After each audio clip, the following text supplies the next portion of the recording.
procedente de Lisboa, Santa Apolónia e com destino a Braga, que deverá dar entrada na linha número 1. Circula com um atraso de 5 minutos. A sua hora prevista de chegada é às 16 horas e 15 minutos. Pedimos a vossa compreensão pelos incómodos causados. Dentro de momentos, dará entrada na linha número 1. O comboio... Intervento de Davi Nunes, ao que abriu o marcador. Um dos adeptos acreditam. A luz pode explodir outra vez. E a luz hoje quem vai gritar o gol. Se a bola entrar, vão ser os adeptos. Eu depois vou acompanhar. Ele vai atirar. Ele vai atirar. Ele vai atirar. Ele vai atirar.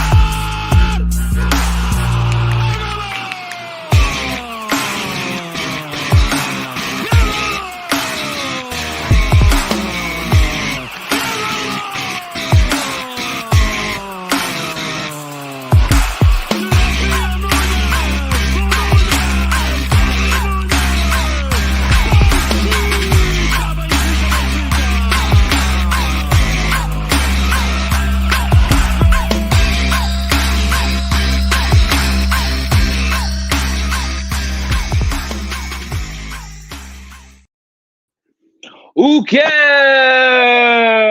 What's up, everybody? Welcome back to Benfica After 90 Champions League edition. I'm here with my main man, Luis. Nice to link back up with you, bro, for another show, man. It's been a while, bro. Oh, we are. Sorry, I was muted. Sorry. Yeah, wait, I thought we were muted. I'm like, did I make a mistake? No, it was all me, man. It's man, I'm out of practice. It's been like a month. Like I don't know what I'm doing. It's like, you know, I looked at the thing you did on the TV when you put like the program for it, and I was like, I'm gonna be on that tonight. Like it was weird. It was like I'm gonna be on that tonight. So yeah, man, pleasure to be back, and what a time to be back as well. Yeah, man. It's like I said, Champions League edition. Real quick, just a shout out to the Boom Boom Room. Everybody in the chat, what's going on, everybody? I see what's popping. The chat, real quick, just real fast before we start the show. We really appreciate y'all. Get it cracking before the show even starts. Before the show even starts, goes live. We already got the Boom Boom Boom cracking, so I just wanted to shed a shout out to them. For everybody new joining us today, we got a bunch of new followers on Twitter from Benfica After 90. I want to welcome those people as well. Like I said, man, I'm here with my main man. We on the ones and twos today. It's just us. Ones and twos. We had Mario, busy. We had Joe's pretty busy, and like I said on Twitter, it's really hard, these long distance relationships. It's hard. You know what I mean, to get the time right and all of that. But I'm glad we were able to link up today. And it's going to be a fun one, man. It's going to be a fun one. I see Boris already in there is making some great points. I completely agree with you on the draw. It's like a win. I want to shout out real quick Nelson. Nelson was might be able to make it to the show, but he just wanted to say he's happy with the performance today. And he was expecting a big loss. And I think a lot of people were, Luis. I think a lot of people were looking at this game like, oh, shit. Like, that meme, here we go again. Oh, shit, here we go again. You know what I mean? And I mean, if you're if you're a big FIFA player like we are, Ajax is like, I mean, you don't want to fucking play those teams. It's like everything. Everybody's a superstar. Everybody's a super card. Everybody's a winter wild card. Yeah, it's shit's fucking crazy, bro. It's nuts. But I just wanted to start the show off real quick. And let's get real quick into the Liga B win because we haven't been here for a while there, Luis. We missed 3 weeks, and we apologize about that. Like I said, a lot of work going on with Mario. Luis has been working a lot. Me, I'm getting new opportunities. It's getting crazy. Going somewhere Friday. I got a big interview Friday. It's crazy. Nice. It's nuts. Getting blessings on blessings. And Joe's an international man. He's flying in and out everywhere, computer programming everybody. Probably put a virus on your shit. It's one of those things, though, man. It's not even just the pod. It's even us as a group. We haven't actually talked because, I don't even know what's going on. Like you just said about a big interview Friday. That's news to me. See, yeah, that's news. That was news it's to me. even us have been together. Yeah, you're right. It was just news to me up until 20 minutes ago. So we're Oh, both fair finding enough. out almost But at the I'm same just time. saying, like, it's just what I'm saying. Like, before you used to always want to be on a voice chat. Sometimes we wouldn't do a pod, but we'd still get together on Discord or whatever, just have a chat, just, you know, have a beer. But we don't do that anymore. It's just like life is just hectic at the moment. It's like boom, boom, boom, That's boom. true, man. That's true. So, But you know, family, brothers, they always come back together. You know what oh I mean? yeah. You Fuck got yeah, them bro. long layoffs, bro, and you Yeah. jump right back into where it was, man. So real quick, I just want to, like I said, I just want to touch on the two previous results real quick going into this game. Like I said, we missed a couple. Benfica got the win against Santa Clara at Yeah. home, 2-1. Came from From behind what as I well, man. came from behind, I was going to say, from what I remember, where they go down 1-0, and it was 2 second-half goals, if I'm not mistaken. Believe so, Darwin Núñez yeah. penalty. Yeah, and 2 minutes later, Darwin Núñez Yeah, again. that's the one. Which, man, this kid, Luis, you know, as much criticism as the guy gets, you know, the guy's a fucking, like, you look up at the scoreboard and he's on it. You know, I mean, or he's got an assist, you know, for his ups and downs, man. The guy's, you know, he's developing. Yeah. That's the word, right? He's developing this year. What are you thinking about the kid right now? I mean, even that game, he got 2 goals against Santa Clara. I know it was a couple weeks back, but Yeah. you know, at that time, man, 2 goals, he wins us the game. The guy's got to be, you know, got to be considered, like, I mean, probably the most important player on Benfica right now. Yeah, I was gonna say that. I think he's the guy to watch, right? I think every team that comes to play at the Louis away, as long as they play us, Darwin is the first man they study, the first man they see. I think he's definitely come a long way. I remember people like me, you, in this channel, on this pod. At the beginning, we were like, we paid so much for this guy, and he's not performing well. I'm just happy to see him performing. It's a bit of a shame that he doesn't have someone just like him next to him that can make a difference. Like sometimes Rafa steps up, sometimes Everton steps up. But right now, I think for the past, maybe even, I'll just say for this year, he has been the most consistent guy. Like you said, if Benfica scores, you're probably going to be like, before he tells you, but you're going to be like, it's probably Darwin. You know, you're not going to say it's probably Everton or it's probably Rafa. You're going to say it's Darwin. It's like Man United. When United scores, not so much lately, but when United scored, you probably be like, that's probably Ronaldo, you know? Or now it's the super sub. What's his name? What's his kid's name? Scores today. What, Tango, whatever his name is. Tango, yeah. Something like that, yeah. So there's always those players for each team that you always think, like, you know, when Luis Diaz was at Porto, you'd know he'd get on a score sheet. So I think that's what Darwin's doing right now, and I just hope for the love of God that he stays, because I can already see it. Even whether you make it through or not, you can see it happening at the end of the season. You know, somebody comes in, slaps a 40 or 45 million down, and he goes to freaking Valencia or some shit. Well, I'm glad you said that real quick, though, because I think I'm actually was going to make a comment that I'm glad Benfica didn't bite at the first $60 million that was offered, right? Because the way it was broken down to me, and I think it was Joe who explained it to me, they're like, yo, we don't own his whole pass. Right, $60 million isn't really nothing. I mean, you were at the end of the day getting 30, right? I mean, you're really getting 30.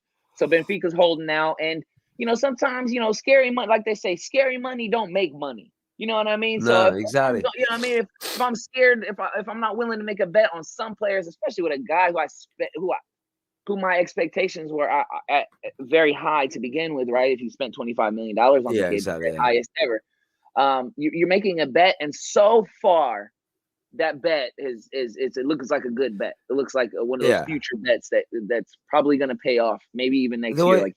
The way you got to look at it as well, though, is that Darwin already had a market. We didn't just, you know, it's not something that we found out. Only Benfica knew about. You know, Madrid knew about him. Barcelona knew about him. They just weren't prepared to pay that sort of money. It's like we're not prepared to pay that sort of money because there's no guarantees. And clubs like Barcelona, Real Madrid, and all this stuff, they want somebody that comes in and start smashing them in. We, as you know, it gives you a little bit of advantage as Benfica. We have an incredible academy, and we can do stuff with players like that. Luckily, this one worked. Not everyone works, but luckily this one works. Now we just have to trust our own. We have to trust our own instinct. We went for the player because we had an instinct that we could do stuff with him. So don't sell him for 5 million, 6 million pound profit. Do what you did with Jean Felix. He stayed at the club for many, many years. You know, if anybody comes in and gives you like 80, 90 million, you can't say no to that. I understand. You can't say no to that. I understand, but don't But make 10 million 60 or is 50. easy. 60 is easy to say no to, though, right? Like 60 from is because yeah, realistically, like you just explained, you're making if you make 30 million out of that, you're making like a 10 million profit. Not even that. So 10 million, really, like you don't need it. Like you do, but you don't need 10 million is nothing to brag about. You know, right. if you make 25 to 30 million, then I understand it. If you make 50, then obviously you cannot say no to that. So yeah, That's where I think that's where they're trying to get to. They're trying to get yeah. that 100 million, $120 million range. But I mean, Jesus Christ, kid's not Hallam. I mean, the guy's good, but we got to relax. We got to Hey, relax with the expectations. speaking of 120 million, you see Jean Felix scoring against United. What a fucking goal, man! Yeah, You what haven't a seen goal. it? You seen it? I have. Oh, absolutely. Oh João man, what Felix a is my header, favorite. I mean, he's my favorite. mate! He's I my just favorite as player. soon as that came up, I said Benfica's up 1-0. I said, you know what? As a Manchester United fan, I'm a fan, Yeah. right? I saw Oh Felix yeah, you score, and are. Yeah. I said, good for him. I said Yeah. because this game will end up in a draw anyway. You know how Atletico Yeah. Madrid is, so I Yeah. wasn't Yeah. even Yeah. concerned. I Yeah. wasn't Fair enough. concerned. I knew that they were going to sail it the rest of the way. Manchester United would come back in some way, maybe get a late goal, and sure enough, they did. I didn't watch a minute of that game though. You know, my focus is on Benfica and Benfica Yeah. alone. Yeah. So real quick, moving on, we'll get to the Boavista game real quick, man.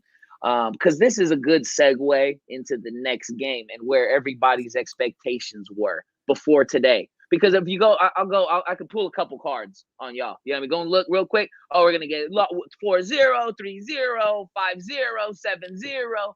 You know what I mean? Just because, and I seen a great, I seen a great tweet. I'll shout them out later on when I figure it out. But you leave that up to the nosy neighbors, all right? You leave that shit up to the nosy neighbors to come and put a, fair you know, enough. I mean, a big fucking fat donut, almost a donut, in the Champions League. You know what I mean? So, and I'm very optimistic about Benfica. I think we could beat anybody on any given day. Out of everyone, you are for sure, man. On a group, you're like my man is like waking up, going, "Hey, Lewis, you on tonight to celebrate the win? Let's go!" I'm like, this guy, I'm there, like shitting myself, thinking, you know what? Anything, I think, 2-1. If losing by 1 goal, I'll take it. I'll sign it now. And you're like, no, we're winning this motherfucking thing, dude. Like, easy. Like, yeah, no, I thought I just like we match up good, and we'll get into it. We match up very good with this team, and you guys are gonna be very surprised to who my man of the match is for the Champions League game. I see a lot of man of the matches in there, and we'll shout out. I got a bunch of people we'll get to on Twitter as well who let me know on our Benfica After 90 Twitter. And if you're not already following us on Twitter, please Benfica After 90 on Twitter. Go follow us there, and all of our handles are on Benfica After 90's Twitter as well, so you can follow each one of the hosts, if you will. Real quick, Boavista. I remember I do have notes of this game because I was actually prepared to do that show. I was actually even going to do it alone. Even like I was like, you know what?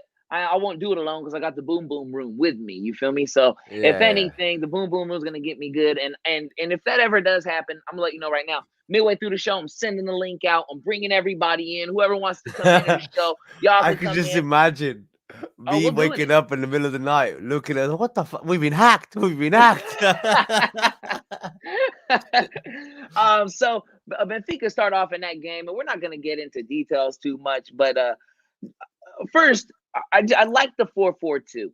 I'm a 4-4-2 guy. I like the way Benfica looks visually on television with this space that it creates for guys like Everton and even guys like Rafa today. It creates space. The two guys in the middle, and that's a reason why everybody thought we were going to get our ass whipped, because the guys in the middle have been a little inconsistent. The Traps and the Weigl, even Weigl he was kind of a little shaky today, just a little shaky today. But Benfica go up in that game, bro, 2-0, and Adel Tarap gets his first goal of the season, his first goal of the season. So I just want to say that y'all need to relax. I want him to start too, okay? I want him to start too, but come on, he's gotten chances. He's been in the games. It's his first goal that he's contributed to. I don't know what to take from that. I don't know. When I hear it, you know what I mean? I'm like, oh, great, because I wanted him to start, Luis. I was like, yes, he's got his goal. And then he goes, his first goal. And I'm like, what? Fuck just his For first real? goal. What you been doing? What you been doing? So just real quick, because I know that the first half, Grimaldo has a really nice goal as well in that game. Benfica's up 2-0, and like so many games before, Luis, it's like a tale of two halves, bro. Yeah. You know, and I think what you just said there. Oh, look, Ross is here. I actually have some stickers to show up later on.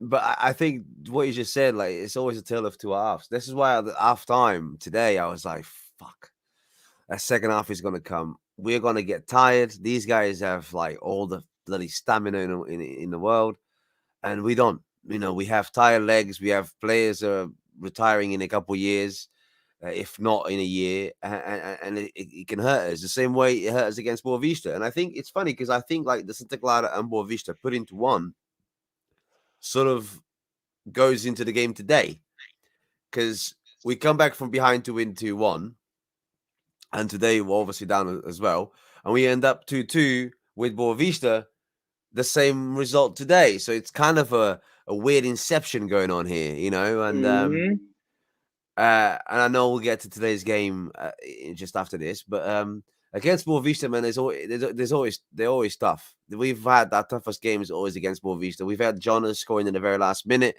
We've had them scoring 3 goals at the luge, all bloody offside.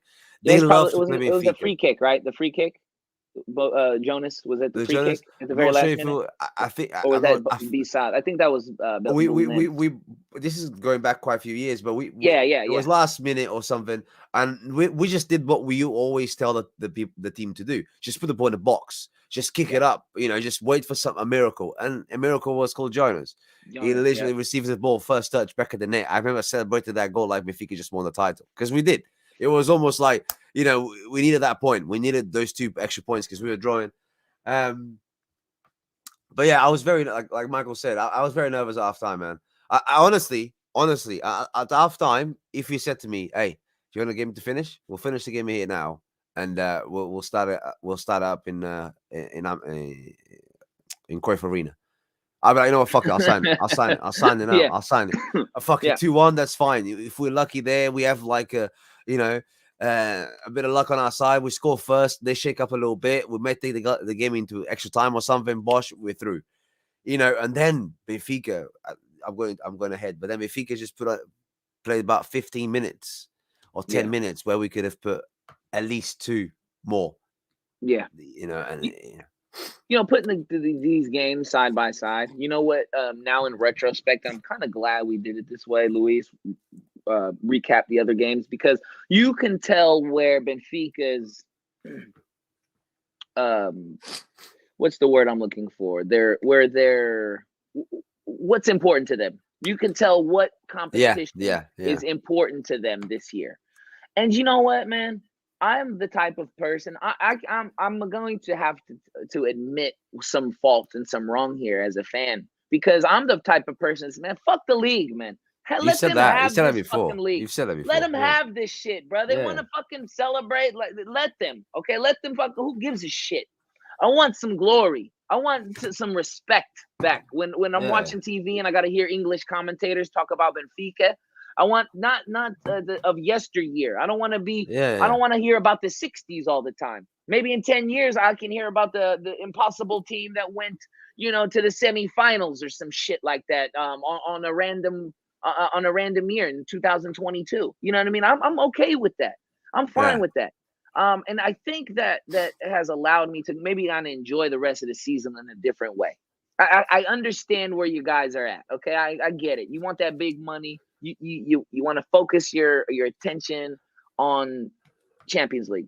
I'm cool with that. Are you gonna win it? Hell no. You're not gonna win it. I think as well, man. It's just not enough quality. The 2 center backs are sus, but we'll talk about that in a little bit.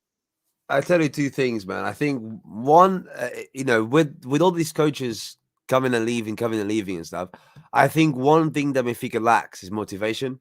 And then you look at all these players, Otamendi, Vertonghen, Weigl, Yaremchuk, Darwin Núñez, Everton.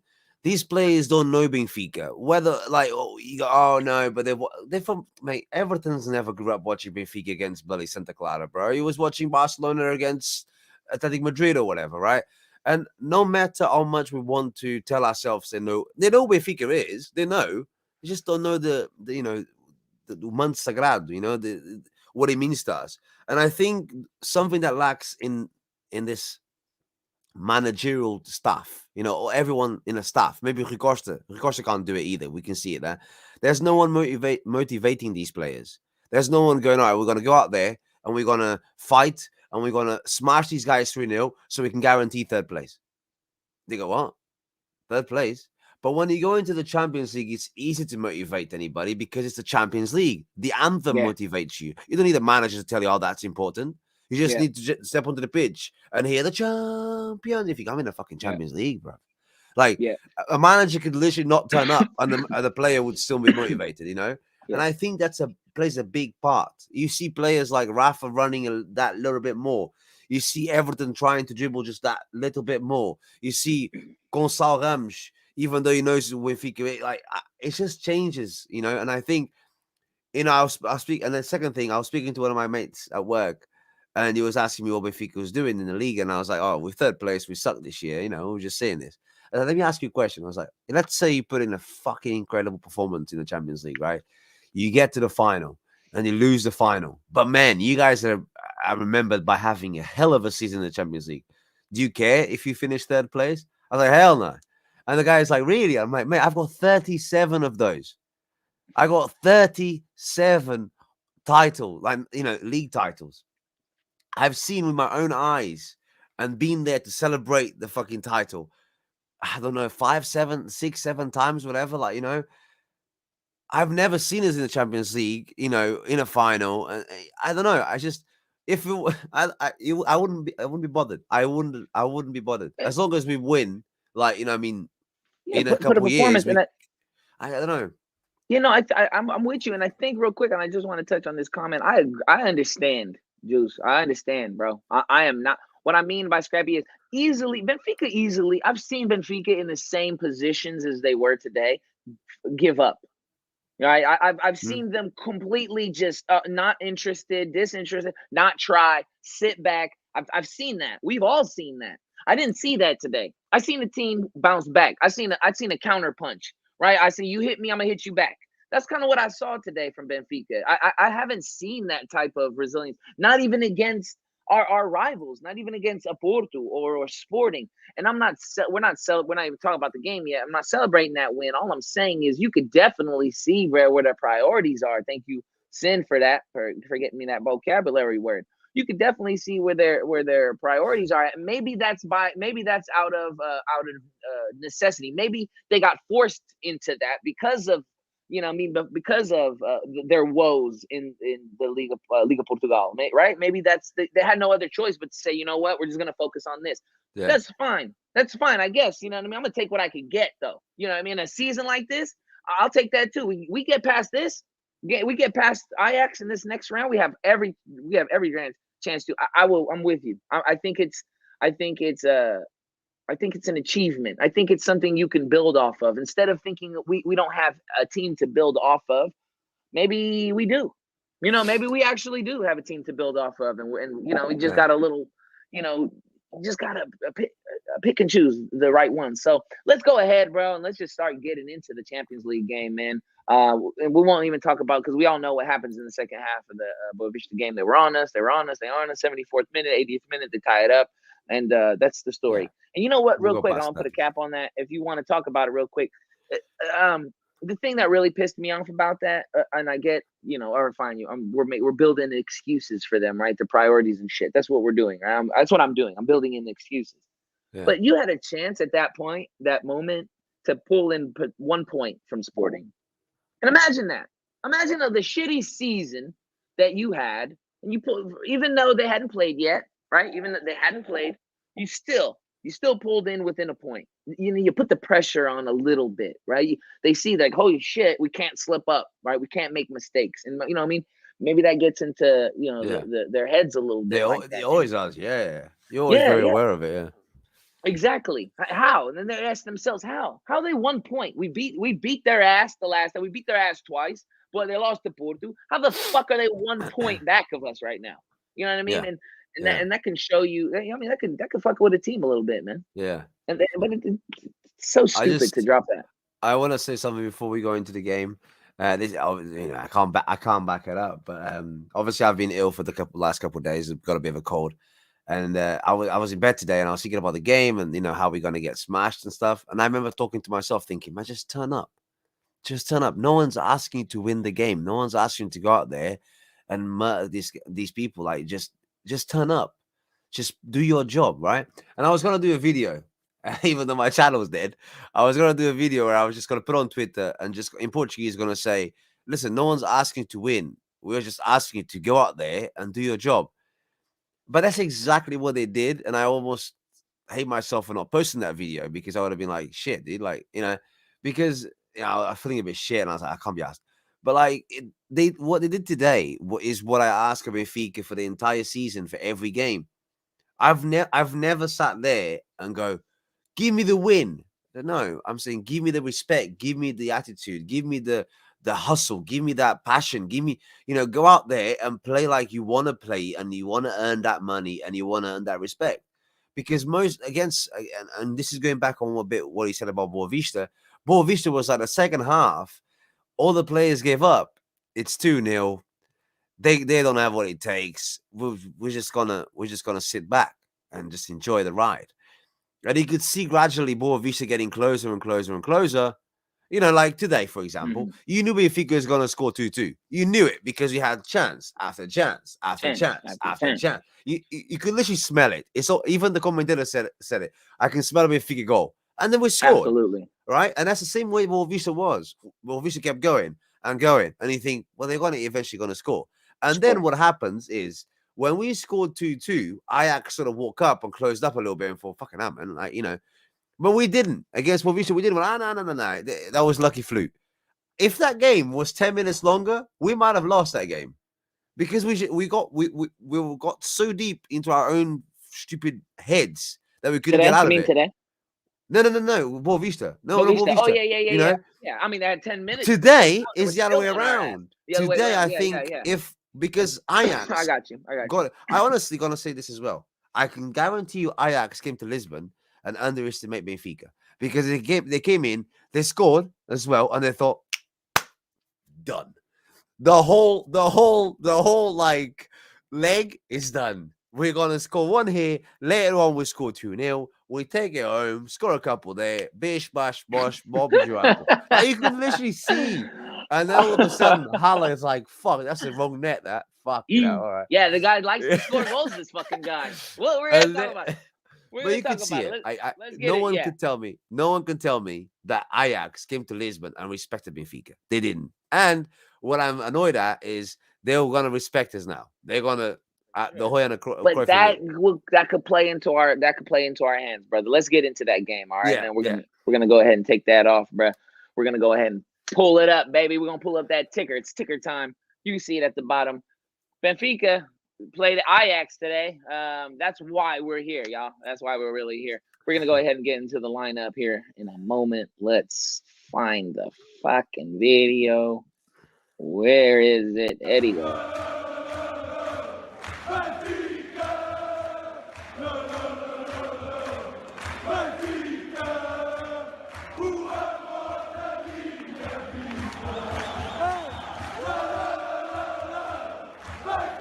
All right, today against Ajax in the Champions League, Benfica lined up in I guess you could say a 4-4-1-1.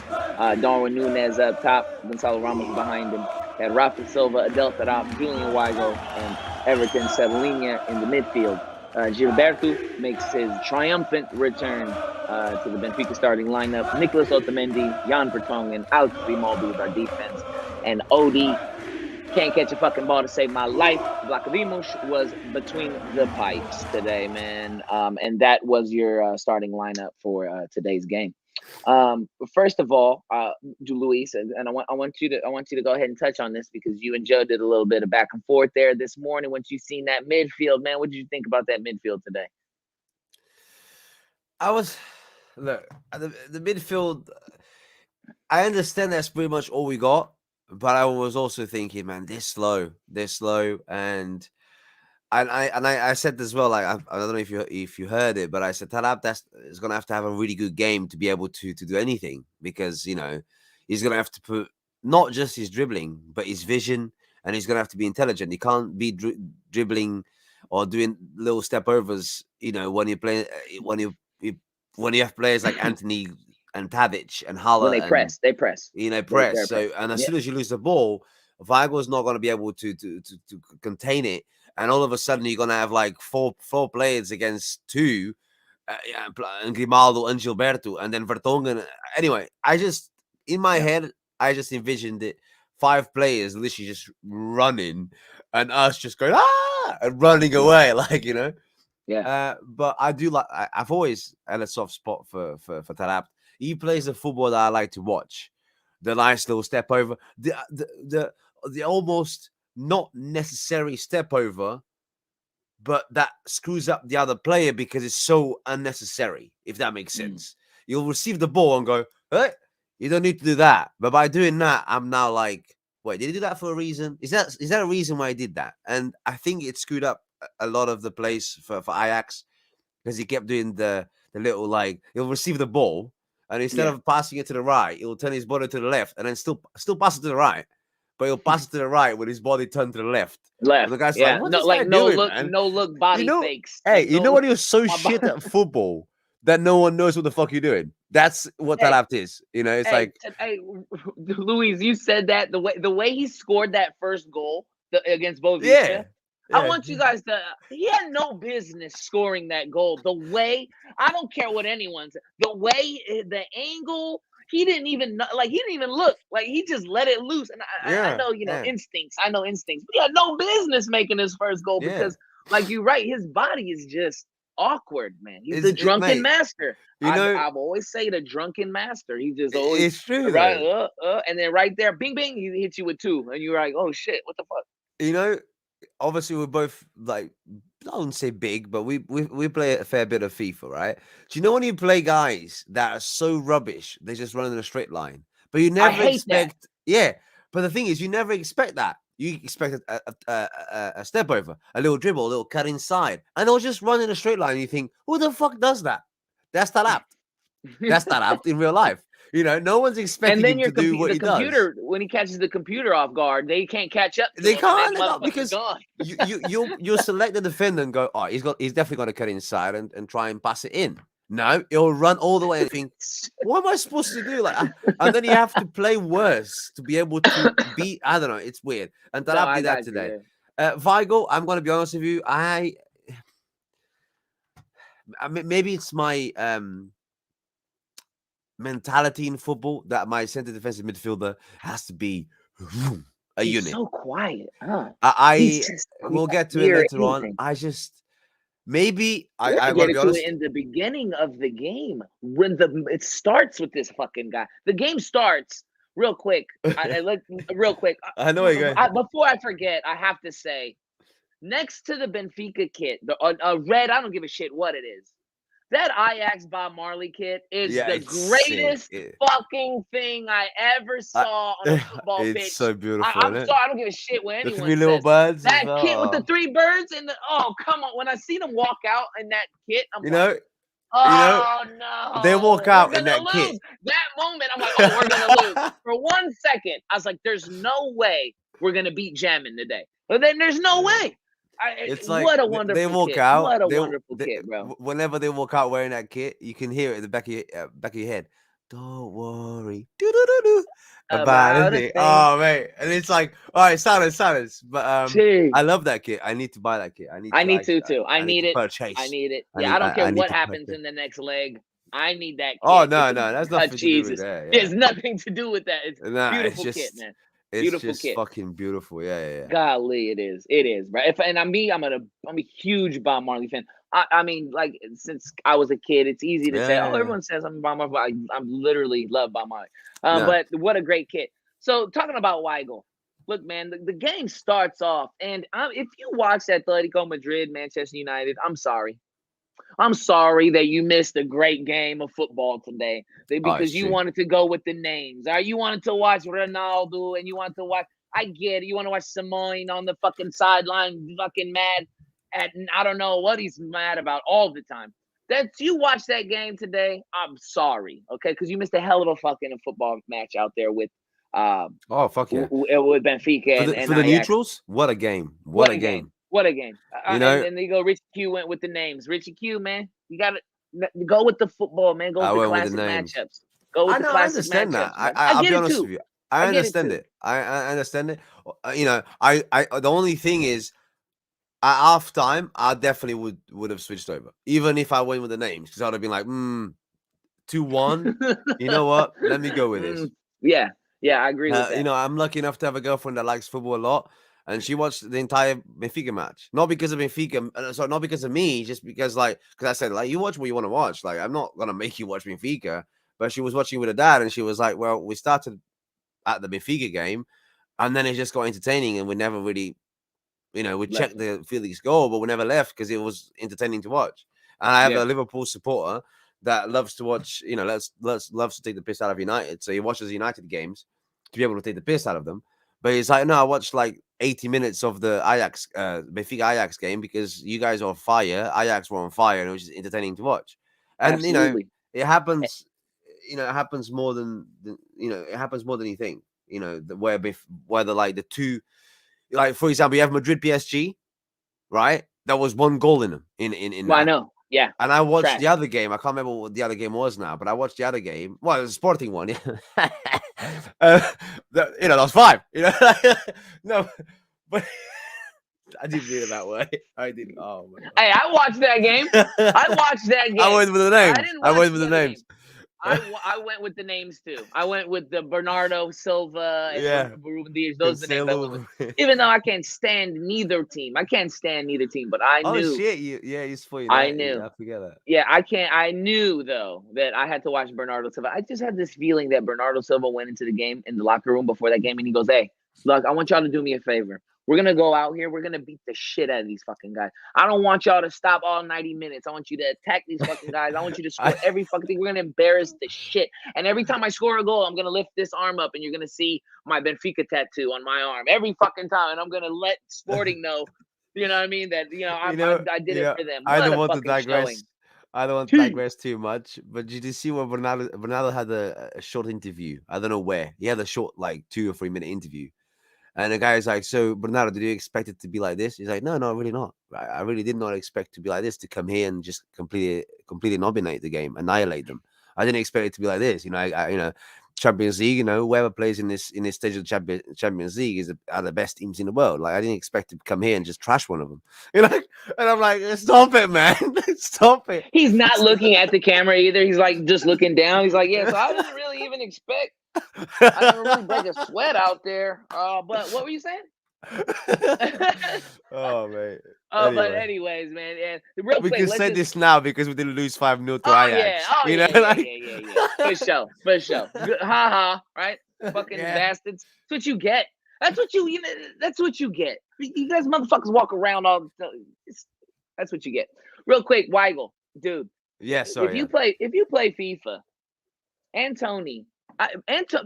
FIFA made me watch this guy. FIFA made me watch Ajax games in real life because I'm like, there's no way that there's this broken player out there in the world, but there is. This fucking guy, Antony, bro. He's he's like a dream winger for me. Like if Benfica can get a guy like that, oh my God, what a player, bro. He breaks Weigel's ankles in the first 2 minutes of the game, nutmegs him. I'm like, oh, that's the kind of game it's gonna be. I mean, he nutmegged his ass like 1 minute in. 1 minute into the game, and Weigel's already on the floor. Fuck. I'm like, oh no, like that's how it's gonna be, and he gets a shot. But this is where real quick, he nutmegs Weigel. He nutmegs Weigel. Almost a bad moment for Benfica right there, but they get caught offside, if I'm not mistaken, or it's an easy save for Odie. And right away, Benfica are going the other way. They're going the other way and Everton wins a free kick right away. And this, Luis, is where, for me, and this is where I want to talk about matchups. This is where I looked at their team and I'm like, wow, like we have size. Like we have size over these guys. There's no one big. I mean, Blind is your center. I mean, these guys are the ones who are defending in the middle. On that same entire page, man. So I'm looking at this shit and I'm like, oh, okay. this is where we can exploit, right? This is where all the crosses you guys send fucking all the time. This is maybe with a game where it's gonna work. Maybe we can get a head on, some headers on goal, make the keeper feel uncomfortable. And Benfica get a head on the ball, just not enough power. Vertonghen exploits that size right away. 2 minutes, 3 minutes in, we're already getting up over the Ajax defense and getting the ball on goal. I'm thinking, okay, maybe it's not going to be so bad. Maybe we're gonna play with them. I really did like, and I want to get your thought on this real quick. It's nice, and I wrote, like I said, I got notes. It's nice to see Benfica not give up so much of the ball to start the match. But Ajax is so dangerous going the other way because they're high press. And I made a tweet.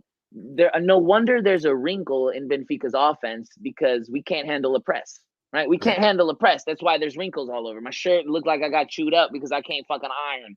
I can't keep up with the press. But it was nice to see Benfica not give the ball right away at home, right? And not sit back because you've seen that happen before. Yeah, but this is where I got to give credit to the manager here. And you either got really lucky or you had a plan. And the plan is do not give Ajax the ball because, if you watch any of the Ajax games, not so much in the Liga because I've not watched the Eredivisie or whatever it's called, right? But in the Champions League, these guys are really dangerous with the ball. And there's a play or two. There's one in the second half where it's like they train together. And I think Benfica don't. It's like, we go into it later, but like there are times where I think like, how don't you know that player is going to be there? How don't you know that Everton as a left wing will be on the left waiting for that ball? Why don't you, but with them, it's almost like they can do the tiki-taka because they know. And I hate going back to this, but like when you play FIFA, your players are going to be positioned. You can do a pass without thinking too much about it because you have a left wing that goes in behind, Yeah, you got that double A pass, right? You get that ball, you already hit again, right? And like pass. You've seen him, but you haven't. You just know he's gonna be around the area there, and they know that. They know that with Anthony, they know that with Tadic. Like that cross, the first goal for Ajax. The first goal, there you go. I was just gonna say. They knew straight away. Like if I'm gonna win this ball, but they saw him. Yeah, but the thing is, there's always a lag in between your brain and your actions, right?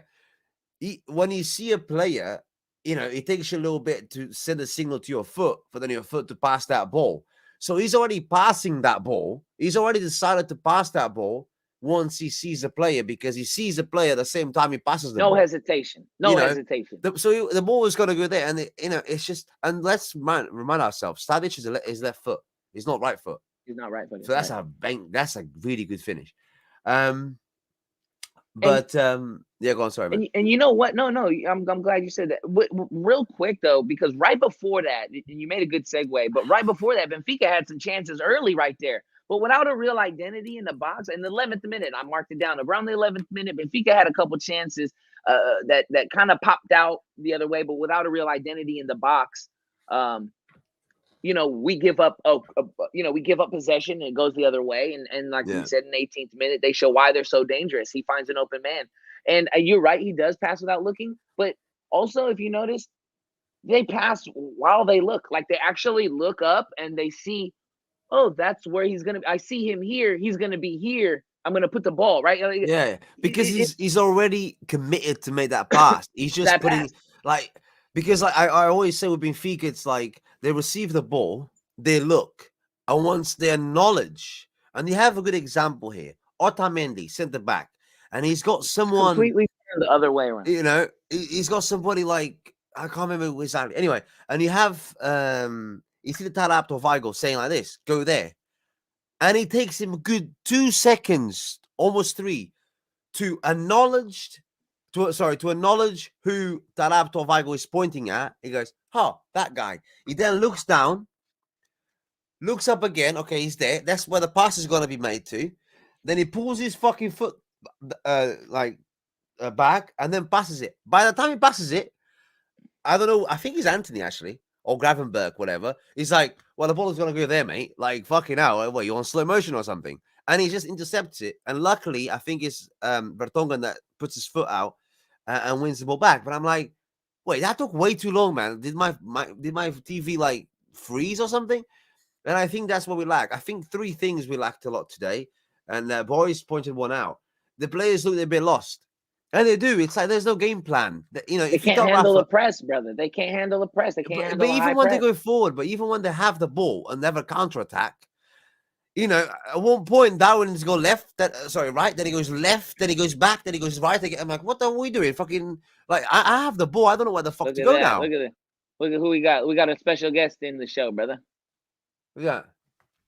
Hey! Look we at got him. Joe. Sexy Welcome little back. guy. Welcome in, brother. Welcome in, man. Hey, what's up, guys? What's up, Joe? I'm glad you made it on, brother. We're just in the middle. I'm sure you know where we're at right now. We're just in the middle of getting into the Tadic goal. We're in the Tadic goal right now. Yeah, pretty much. I just got off of a work call, so I hopped straight in. Haven't listened to a bit. Yeah. That's awesome, bro. That's awesome, man. So we did some recaps, man. It's been a pretty fun show. Boom, boom, room's going crazy. Where Luis was just explaining how, you know, Ajax is just they're deadly with their passes, man. That first goal from Tadic kind of show why, right, Luis? You know, so I was saying, like, you know, we lacked. Well, welcome, Joe. But we lacked, you know, what they didn't. You know, we can't pass the ball as fast and as precise as they did. The players look lost, like Boris said. Most times the players in a counter attack, you know, like I was saying before, Darwin will run right, then left, then he'll come back, then he goes straight again. If you have the ball, you're thinking, well, what do you want it, mate? Like you know, and then. And I've it feels like they don't look up though. Like it feels like they're just they're sending it. It feels like they don't train together. It feels like the team. Correct. Not, you know, they just meet on Sunday. You know, after a full week of work, they meet on Sunday and go and play for a couple of hours and then go down to the pub. Do, but the Brazilians train with the Brazilians. And, maybe you know, maybe that's what's happening. With the Portuguese. You know, that's what we like hear. school. That's what we hear. Not ain't for me. It's like school. I didn't make that shit up. I don't got no inside view. That's what they say. Another thing that's before we move that's on, what everybody mate, says. I spoke to, I think, yeah, I did. I sent a voice note on the boys chat, but it's true. Okay, and I've always said this since I was a little kid. If you're a football player, right, and you play football every day, this is your job, right? This is your job. This is what you do. You wake up in the morning, you go training. I'm sorry, but you have to at least be able to control a ball with your left and or right foot.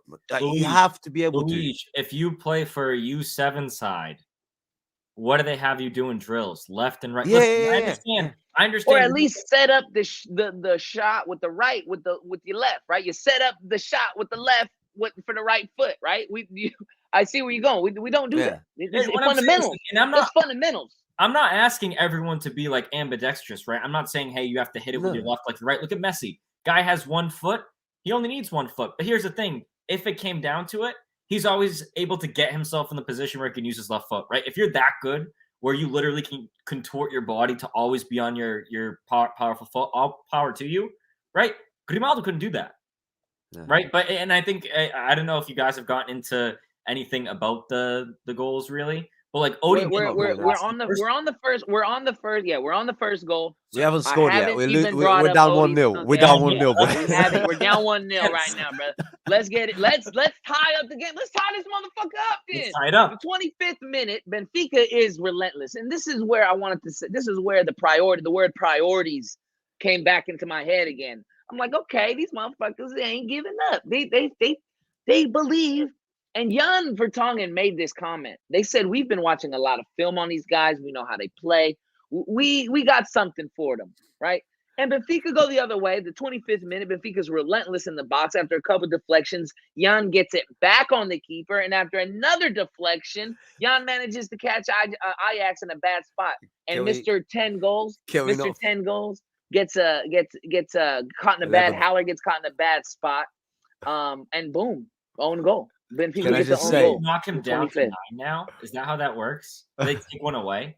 No, you add one on. A shame. So that was shame. Yeah, Ronaldo that. United will lose the next 7-0. Dude, I swear to God. Dude, can we just talk about as well, man, how I don't want to be rude here, but my man's got like 1-star skills, mate. And he just sat someone down, bro. This guy, I've never checked his stats, but this guy on FIFA has a star at most, maybe half a star. You know, you try to do a step over with him, he sits down. Who? But Jan Vertonghen, Oh, Yan. bro. Oh, yeah. He's He- creepy. He's creepy fast though on the Listen, game. I Like don't a know, bro. 76. All like I know Boston is Racing. when I Which isn't celebrated true. twice. Listen, I celebrated twice because first of all, I was like, "What the fuck?" He just sat someone down, and then I was like, "Who's that?" Jan, fucking centre back, like. And then he's just like, "Oh, fucking great!" He persisted. He's like, fuck this. I'm going for it. And I think Haller just felt bad. He deserves that goal, man. Like, I can't wait for 4-3-3. I know that 4-3-3 or whatever. All right, someone is gonna make a fucking meme of Weigl against Anthony. I know that's fine, but please, if you're watching this, do a meme of this guy because like Anthony breaking Weigl's legs. I mean, Anthony's a dribbler. I get that. Hey, but Luis, But Jan Vertonghen? no, I honestly, credit to the ground crew guy at the Luge. He gets the assist for that one. You see it like you just stepped in the worst spot on the pitch right there and just went flying. No, I'm not taking anything away from Jan, bro. Remember that? No, you can't. No, you See what can't. we need? You can't. Jan got the ball on the keeper twice on that fucking possession. You know what 2 we times. need, Luis? We need that meme. Remember the one when Neymar went out in the World Cup and they did like the rolling meme? We need that, but the guy falls. Yeah, the guy's just like, keep going. Yeah. Wait, by the way, in 7 minutes, I forgot about this. I just remembered. At 2:30 a.m., my internet goes bye for like a minute or two. You guys remember me, all right? I'm Lewis. I'm still the same guy. Yeah. Yes. I remember. So I'm actually kind of glad that Joe's here because I'm gonna go bye for like a couple minutes. Holy shit, guys! I know. We got a lot of. Oh man, we got a lot of Twitter. We got a lot of Twitter, guys. Got a lot of Twitter replies. Yes, Holy moly! Luis, one of the things that I was kind of curious about though, were you surprised? So listen, like coming into the game, right? I'm sure you guys talked about it. Tadic, Haller, Gravenberg, like Anthony. Obviously, you look at those guys, you're scared shitless. I know I was, right? But Anthony, I was pretty happy with how he really only had 2 dangerous balls that shot at the very end. And then Grimaldo was shutting his ass down for a minute, brother. We had Grimaldo had a good game against him. Maybe not going forward, but he had a good game defensively. He did. He was poking that ball out. And it's good because, like, obviously with the red card he got, he won't be playing the second leg. So, oh, wait, what? Oh, no, he didn't get it yet. Yeah. But before we get there, we can't jump ahead. Don't jump ahead. Never know. Let's talk about everybody's favorite fucking keeper. Odysseus is what I'm gonna call the motherfucker from now on. The 29th minute, man. The ball. Odie punches. I'm sick. I'm tired of it. Really. I'm tired of the Bush League goalkeeper that he has ultimately become in moments like this. The ball comes to him easy. I got it the 29th minute specifically. Odie lets the ball bounce off his arms, can never catch the rock.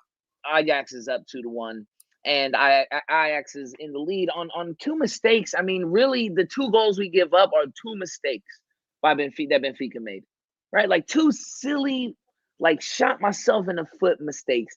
Joe, Odie got to catch the fucking ball, man. He's got to learn how to catch the ball, bro. Or if he's like. Or there has to be find this man. Anytime this guy the ball bounces when he should have caught it, the mister gets to make the determination on whether he gets fined or not. Because this is just, you have to fix. He's got the ips. What the fuck is going on? He needs to start getting paid by how many balls he catches per game.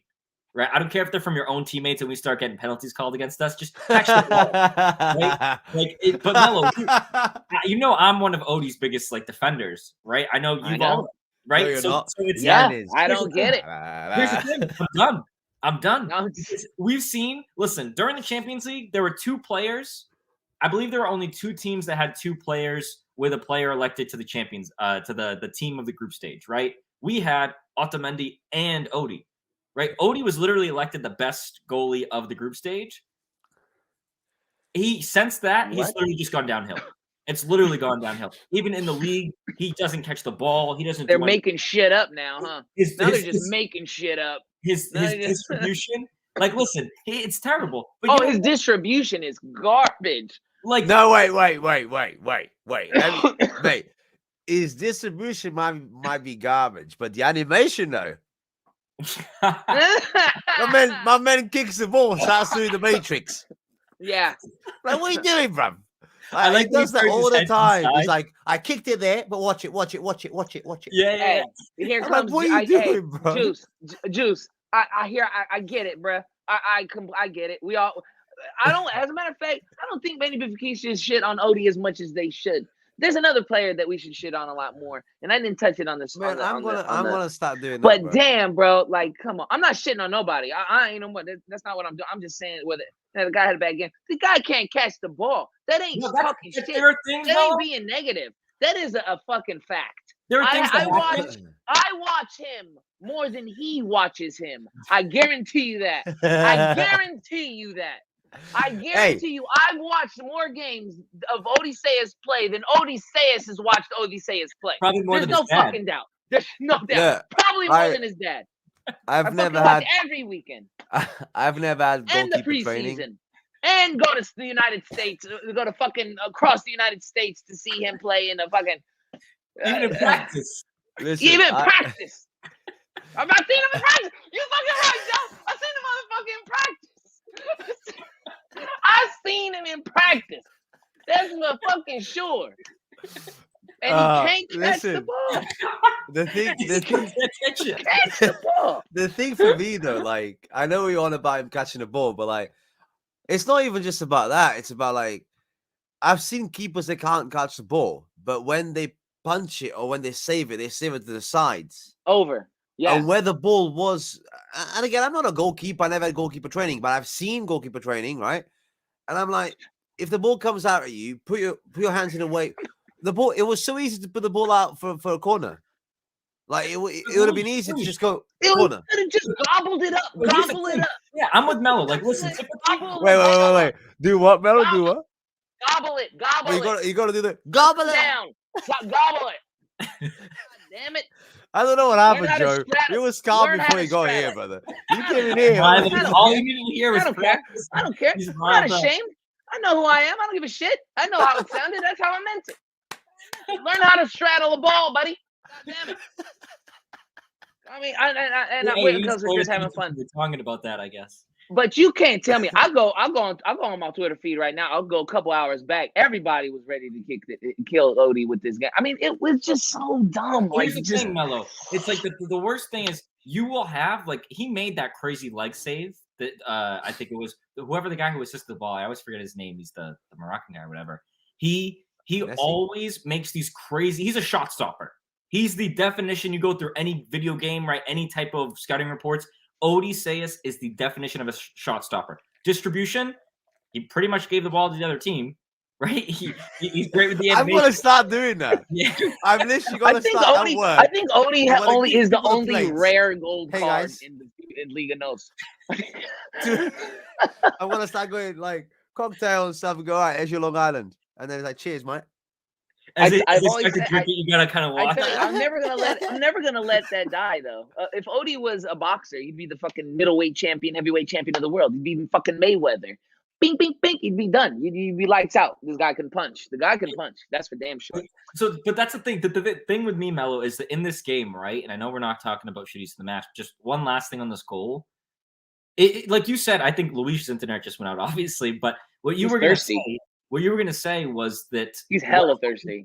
On Look that how thirsty he is. Is he coming up for air? Wait, Luis, is he drowning? This fucking guy's drowning. Take a picture of that. Drowning. He's gonna drown. Did he fall asleep taking a drink? Yeah, we gotta remove him. There he goes. I'm here. Hey! Wait, I'm gonna drown. It's That was the 2:30, bro. I know. I forgot. Although I may drop again for another 10 seconds because he usually does that. So we won't get rid of you. We'll keep you here. I thought you were gonna drown. Yeah, we were concerned for your safety. That's all it was. Definitely. Why? Definitely. It was a long drink because you got.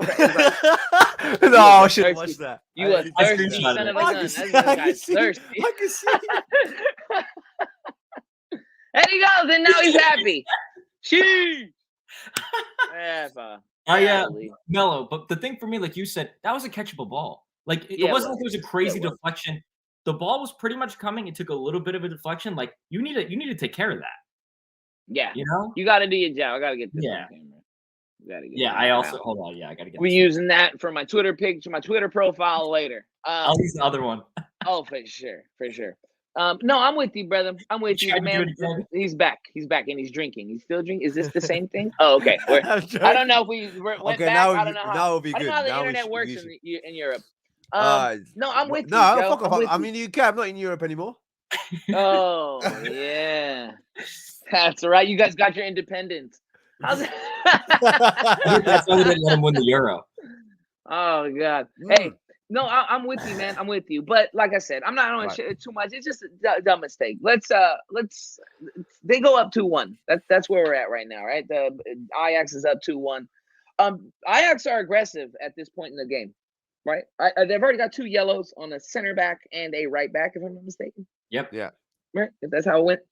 I thought that they were very aggressive. I thought Benfica should have been using that to their advantage or a little bit more, attack those sides. That right back was being really aggressive, really, really aggressive in the game today, and they just didn't attack that side. Whenever No, it comes, they just didn't. I know, but I'm saying Everton. You tweeted it even, and I tweet every single time. Every thought I have, the second the other team's outside backs, or if they play with high outside backs, the center backs get a yellow. My first thought is, okay, if you're struggling this game, literally have Rafa run at them.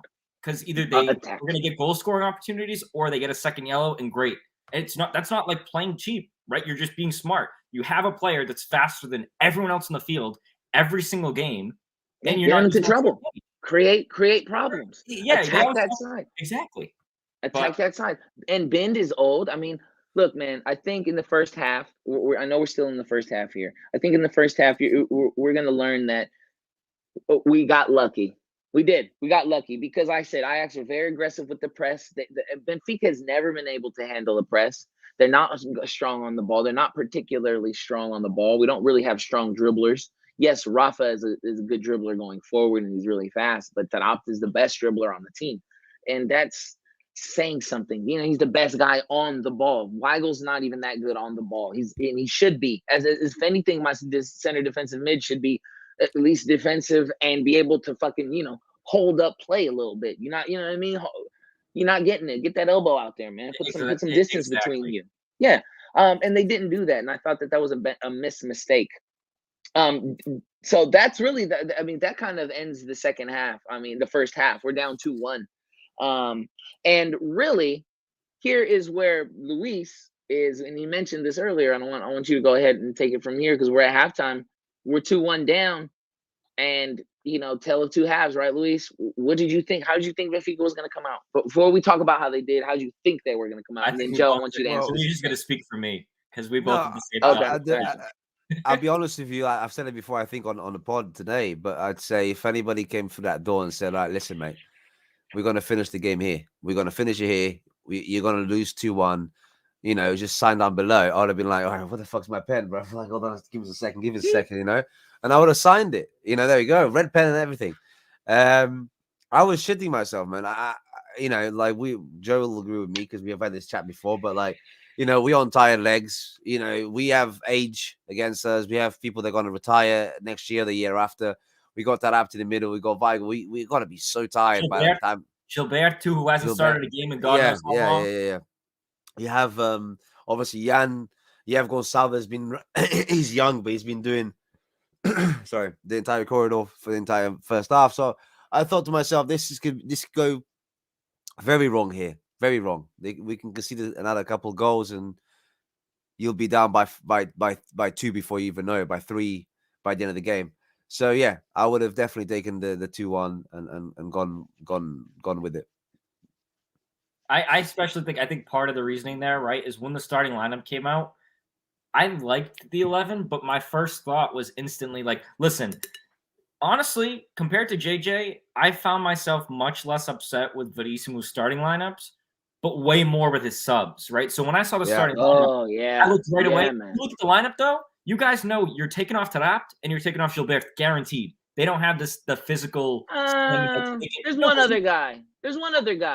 And it's gonna sound, man. I don't want to shit on him, but Gonçalo Ramos, the leash is a little too long for me. But he can. But here's the thing, Melo. He can. The leash is a little too long. He can run it. Yeah, but I don't want you to last 90 minutes and fucking.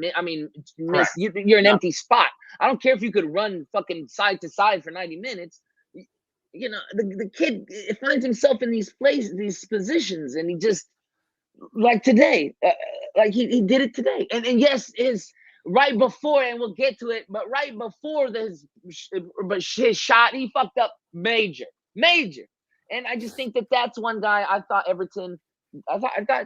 Everton came off, but I don't think that should have been that way. I think in retrospect, it worked out, but. So one of the things I will say is the first half, I think the player I was pissed at Odie, obviously, just for the goals. And at that point, you're losing, so you're always going to put it on, like, in this case, Odie. But if we was like 0-0, right, and the team played the exact same, I would have said Gonçalo. He was like a ghost. Like, I didn't even realize he was on the field until he toe poked it from Anthony. That first half, he was atrocious. The first half, he was absolutely terrible. He was so terrible. I don't have one fucking note. I didn't make one note of him at all because I didn't see the kid. Oh, shit, he's starting. Oh, that's where I said to Luis earlier, I was like, bro, I didn't mention this when I seen the starting lineup, but I'm like, yo, why? Why is he starting? He did nothing these last two games. The last two games against Boavista, against Santa Clara, he did nothing. Nada.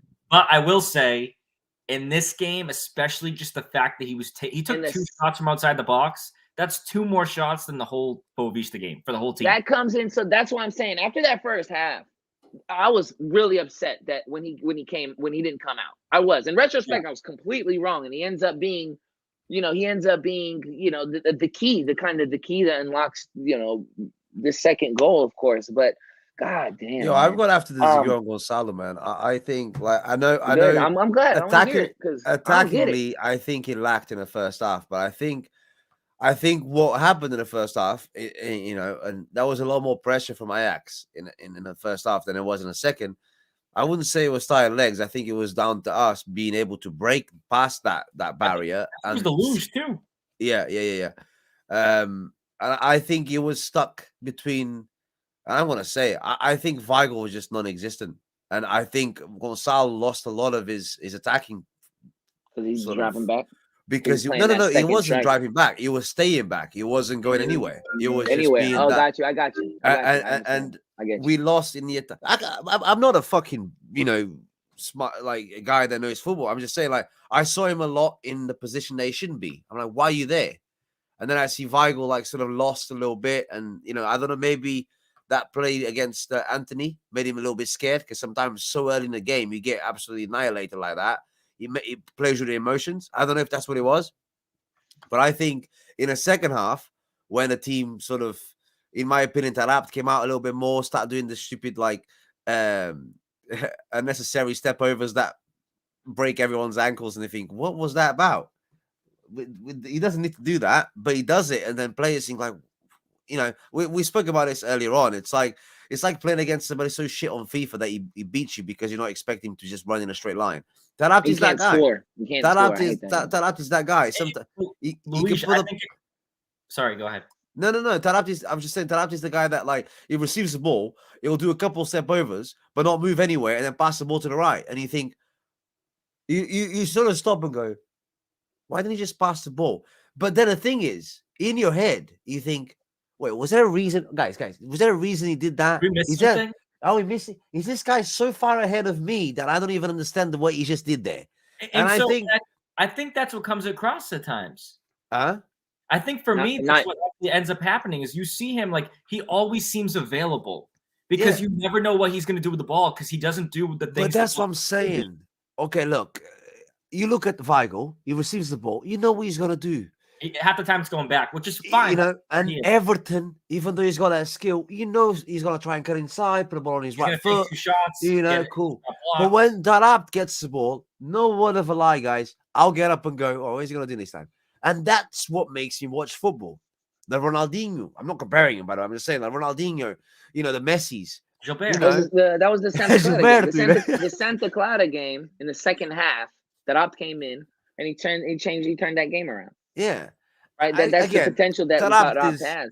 Taarabt is washed. It's been many years. But I fucking love the kid, man, or the man, whatever. I love him. I do too, bro. There was so many times in midfield where he'll receive the ball, and I'm not joking. I get excited, and then lose the ball and think, for fuck's sake, man, you're shit.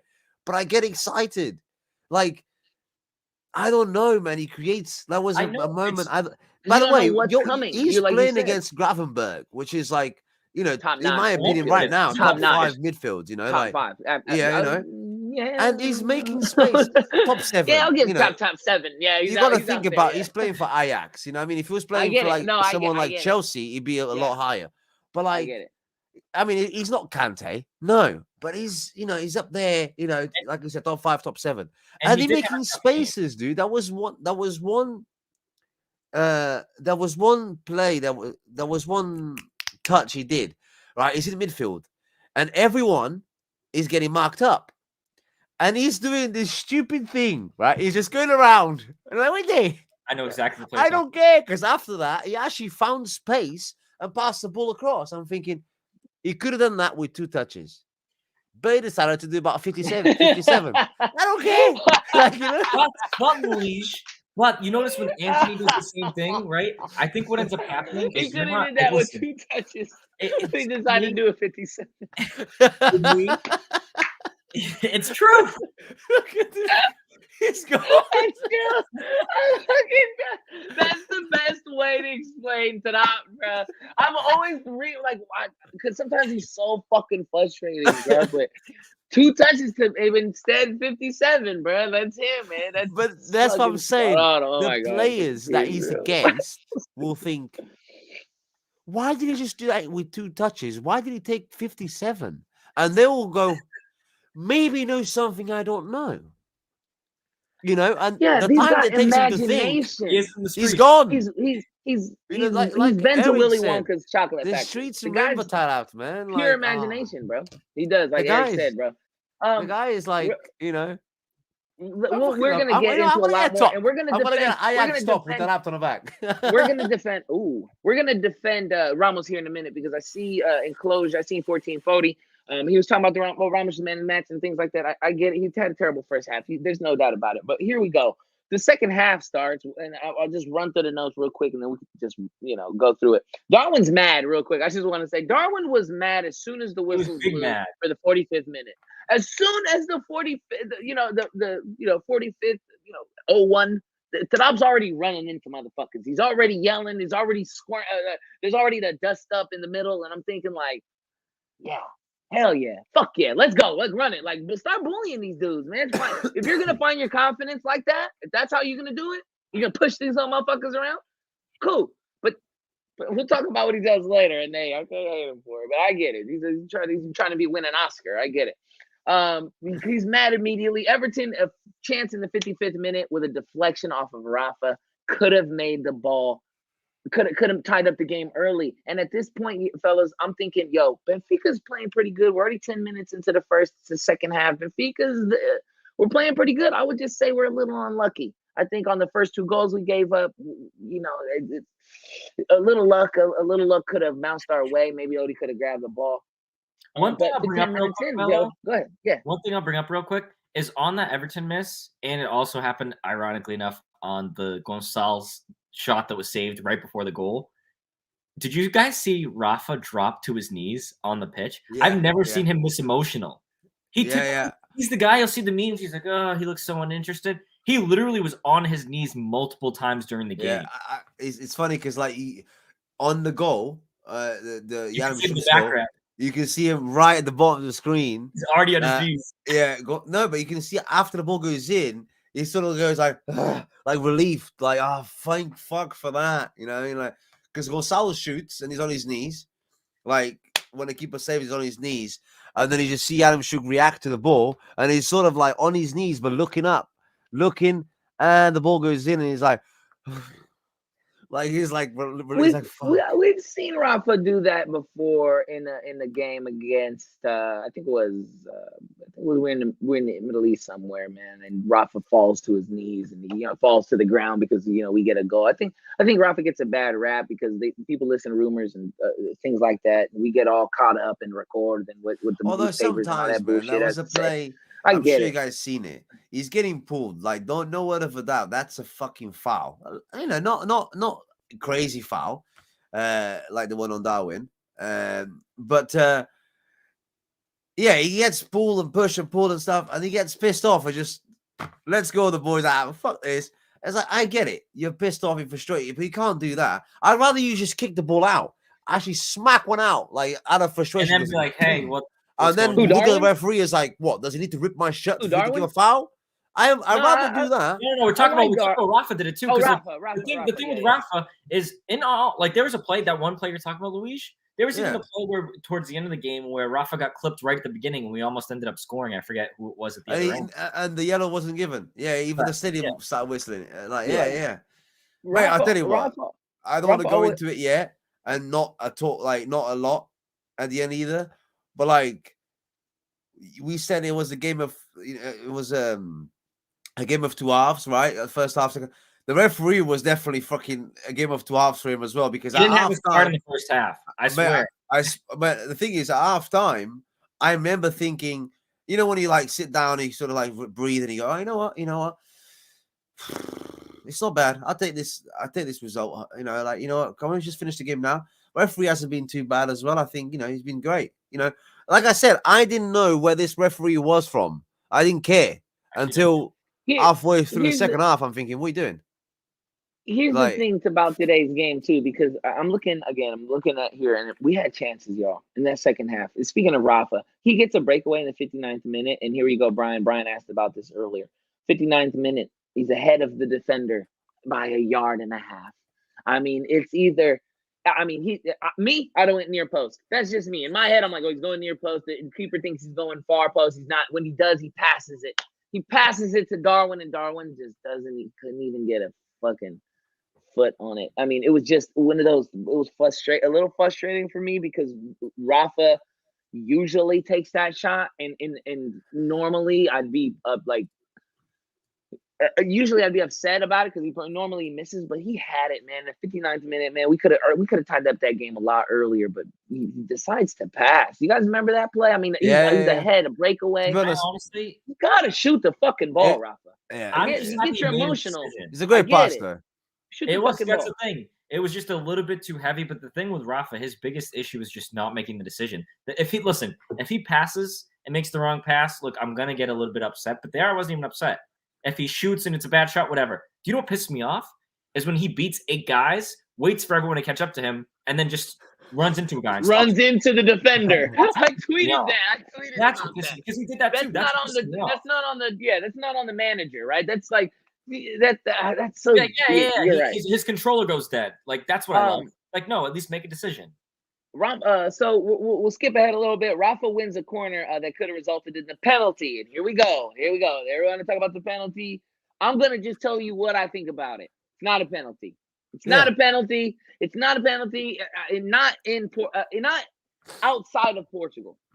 Inside Portugal, if you wear blue, or maybe I was gonna say that another shade of blue. I don't know, just blue, really. That's a penalty. As a matter of fact, if they don't get that, they're surrounding the referee, and they beat the shit out of the referee in the middle of the game, and that's how it goes. That's not a penalty. Not all. And the VAR checked it. At first, looking at it, guys, I said, "Oh, that's a penalty," and I tweeted, "Benfica will win the penalty today."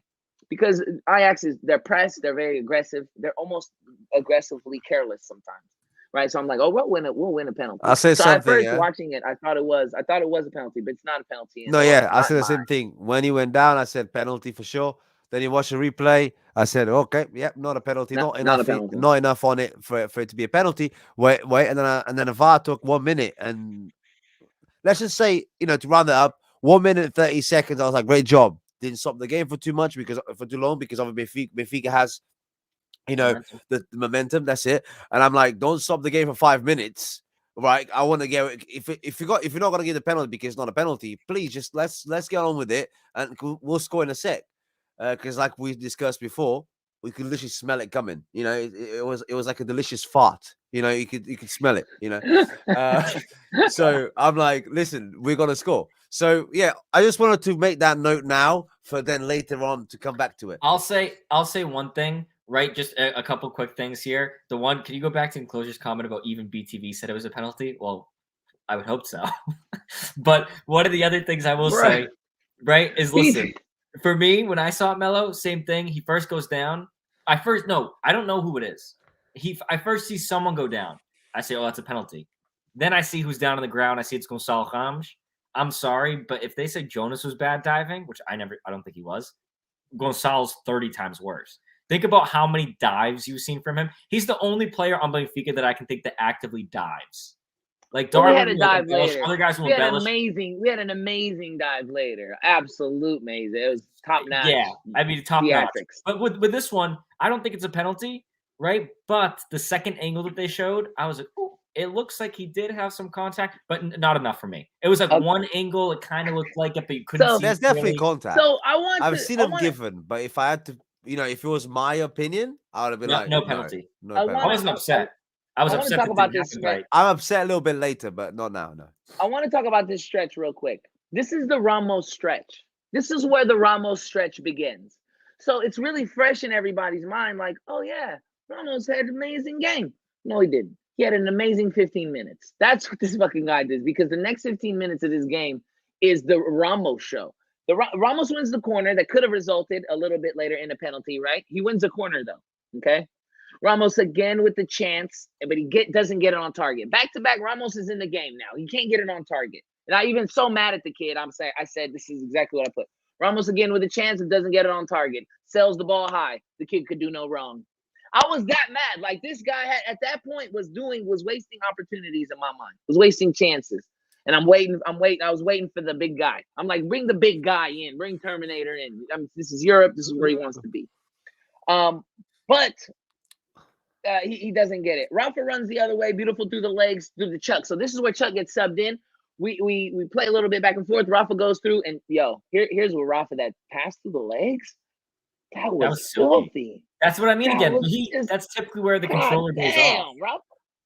But Chuck can't even touch. He doesn't even fucking touch the ball. He doesn't even get a big toe on the damn ball, bro. Like that could have been another goal.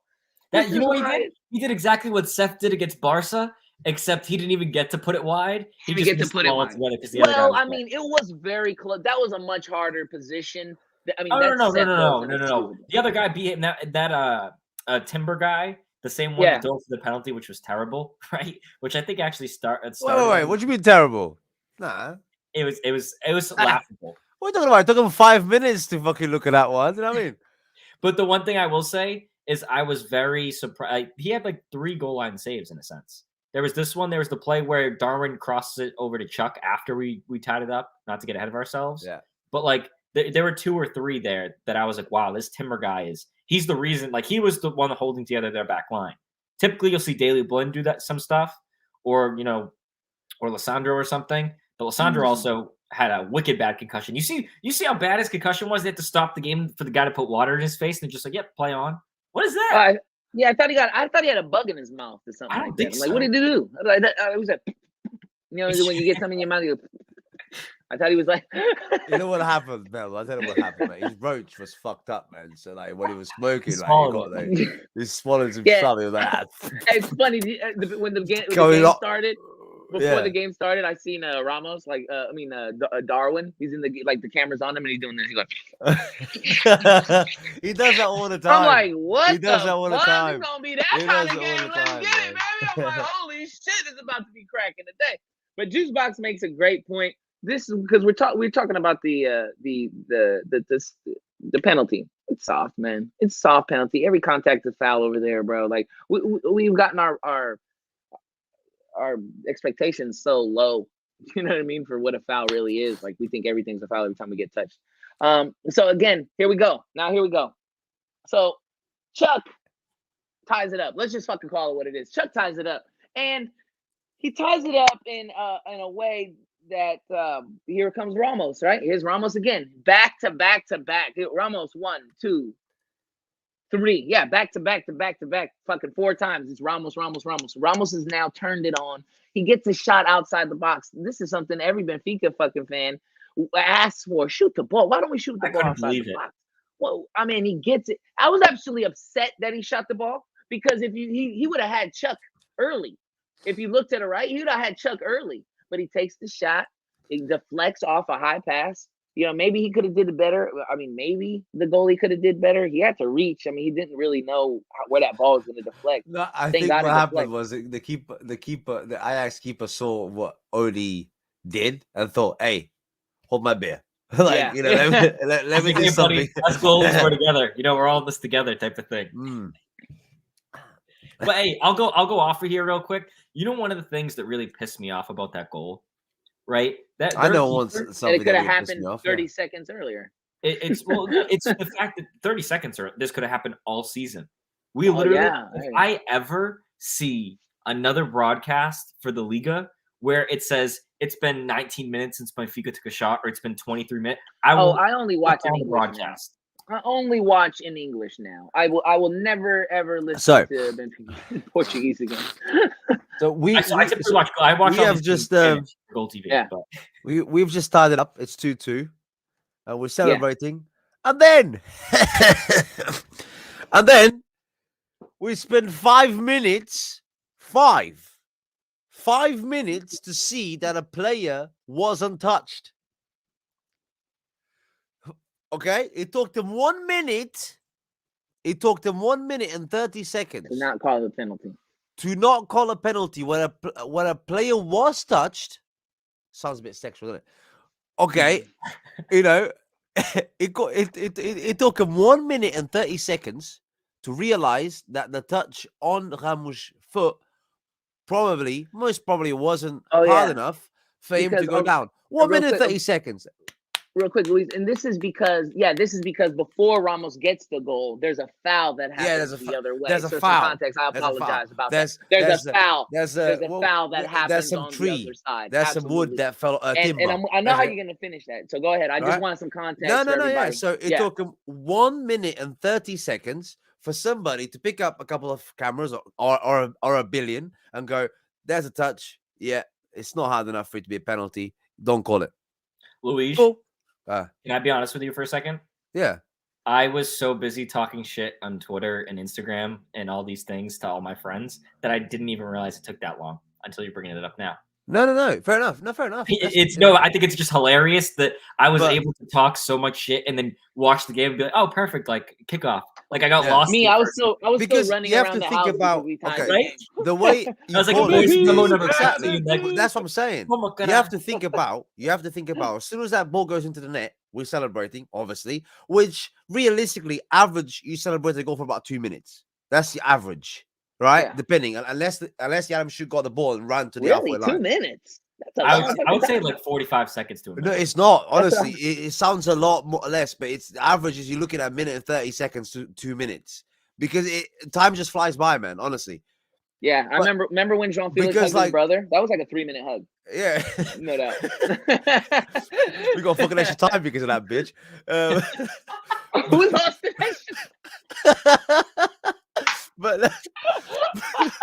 But what I'm trying to say here, right? And this is where my problem is, right? With referees in general, and this is why I don't understand. I'm not talking about it being a penalty or not.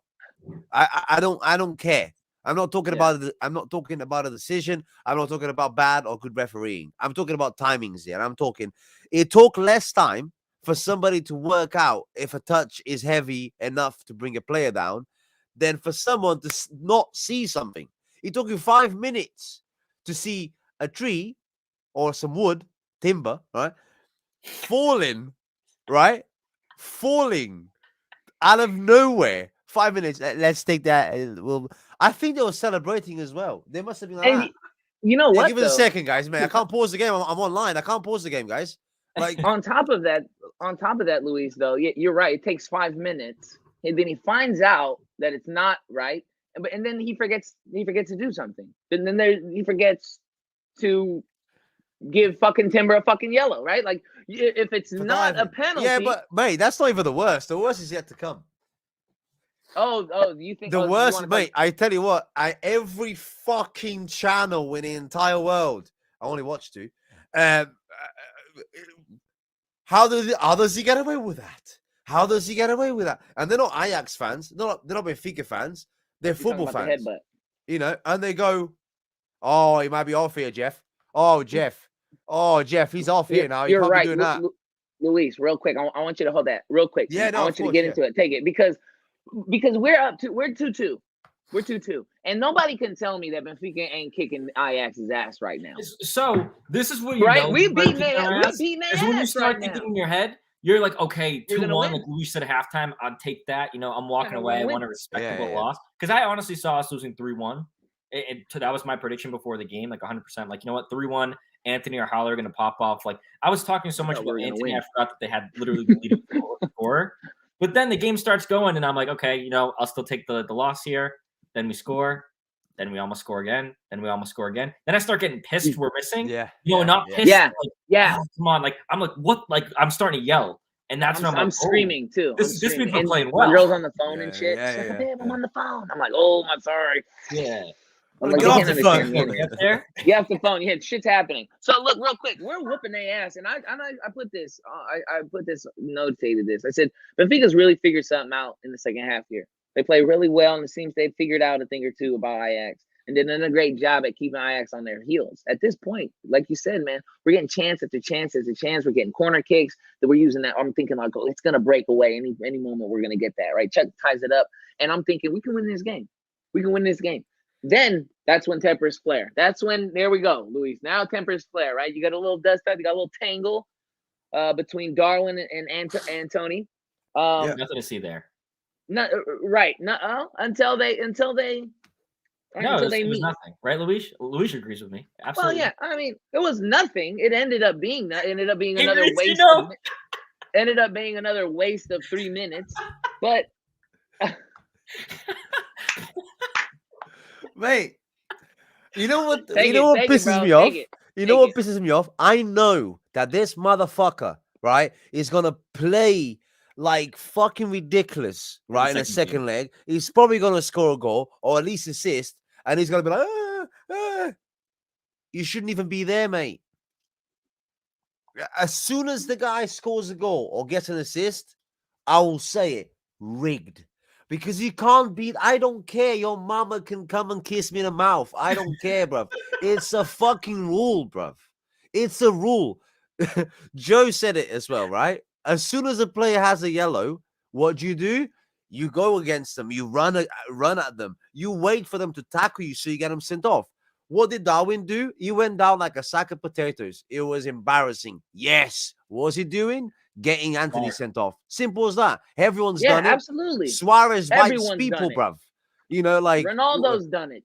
Ronaldo's fucking done it. Messi's done it. Neymar does Neymar it. does He it. just did it. Everybody now, does at it. At home. Huh? He's at the house and he just In his flopped at the sleep, house. he fell off Mate, his bed. listen, He just everyone's done it. You go there, you put your heads together, and then it's like the idiot getting a people, foul in basketball. the idiots get sent off. So you either do something in that position, you either are the idiot, get sent off, but hurt the other player, right? Or you're smart and get the other player sent off. Now, Anthony wasn't either. It didn't hurt anybody, and it didn't get sent off. And BT Sport, I mean, it's on Twitter. You guys can check it out. BT Sport. How is he getting away with that? Yeah, I heard ESPN. the same thing. I can't believe this is only a yellow.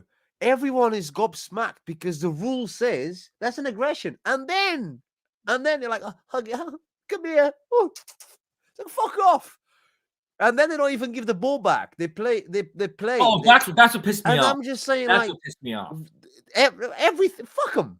At that time, I went, I'm not buying your kit anymore. No, but honestly, and I'm not asking for this guy is going to score. The thing is, can a play of aggression like that be? Can I just finish with this as well? And then you can go, Melo.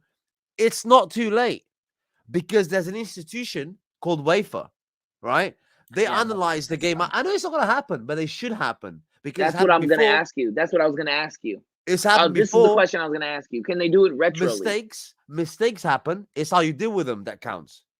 So if that's a mistake and everyone knows, sorry, Anthony, mate, tough shit.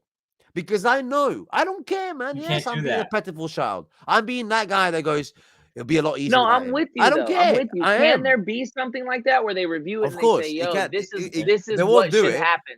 Well, it's their competition. It's their competition. They can do whatever they want. If the only type of sanctions that you probably would see seriously would be for it won't happen. I don't think because it's just like the traditional symbol of Ukraine. But like when Shuck did the celebration, if he had something like obscene or something there, I wanted to wait. I wanted to wait to the end to talk about. It's really that's not a big deal. It's like having these literally atrocities happening around. It's like showing this in Portugal. It's just like their like national like crest essentially. It's not a big deal. I don't blame him for how he feels. I play for the national team one bit.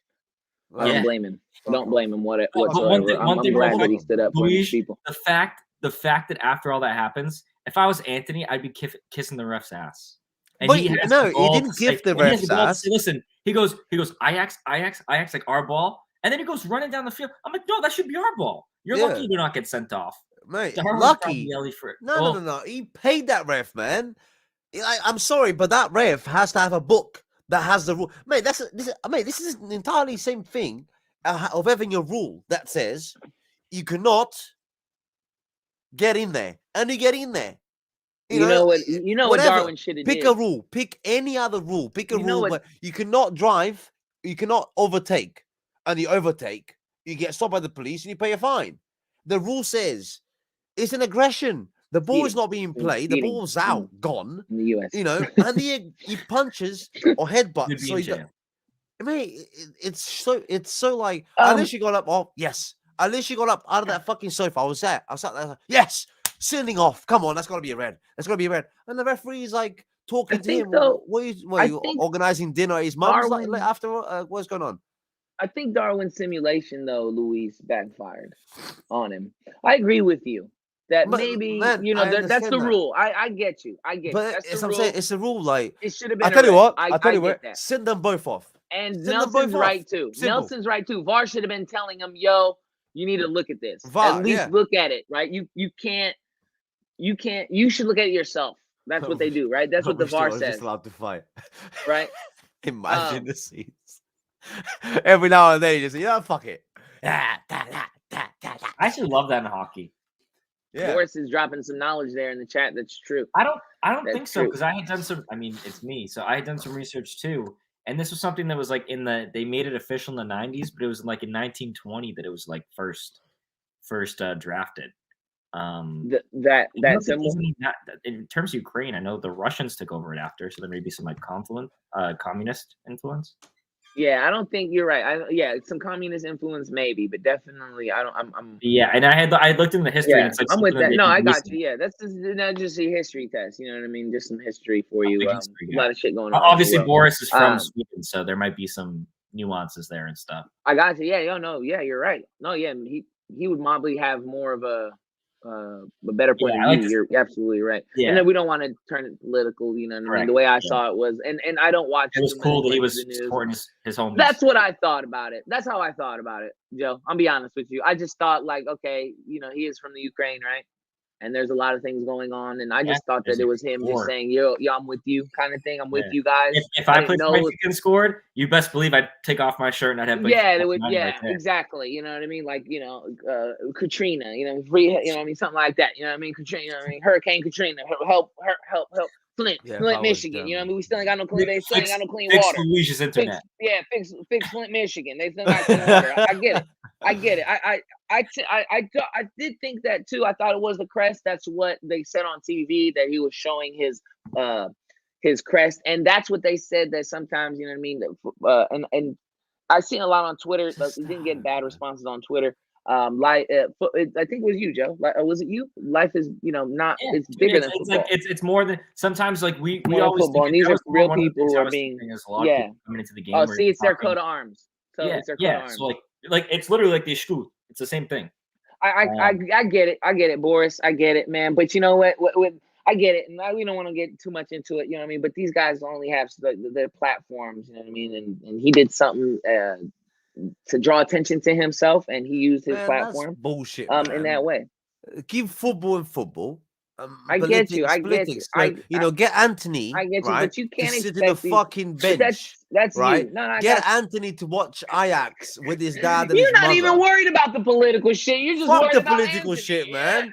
I want because I don't know the rules in politics. I've never studied that. I know the rules in football though, and one of them wasn't fucking followed. Like that's what I'm fucking I agree. pissed about, man. This But guy's pissed as Louis, well. and we'll put a cap And on the Gutino we'll put a still. cap on the Yaremchuk thing because I don't want the last thing this is all love here. Yeah. The last thing I want to put a cap on it. I'm just saying you cannot. These are people, right? These are people from certain places, and they have pride from where they're from, right? He's proud to be from Ukraine or whatever it is, and these people may be having a hard time. That's how he looks at it. My thing, that's how these people, these athletes are human, all right? We gotta stop holding them such a high regard. They can only do one thing that you can't do is play football very well. Everything else, you do the same shit. You eat, you shit, you pee, you pay taxes, you fuck, you suck, you lick, you do all that shit. All right, it's the same thing. It's the same shit. I like how these Tino's happy now. The only things these players do, all right, Loves the only it, things these mate. players do is that you don't is play football, and that's it. Maybe make a little bit more money, but if you invest right, who knows? Maybe you make more than fucking Peasy did when he was playing that, because everyone else did. Not now. Not now. that he's Not playing now, Turkey. but when he was there, He's got that's that probably what kebab he money did. now. They gave him a franchise So with his all I'm face on saying it. is these are their people, and he felt that was his Baba moment Ganoush. to do something. Baba Ganoush. Peasy I just watched Wedding Crashers. Dude, the that other was day, and that's what he amazing. said. That was. He's the old sailor you. Vince Vaughn is so funny wait, in that. the PC Dan. Did you guys see the PC Dan?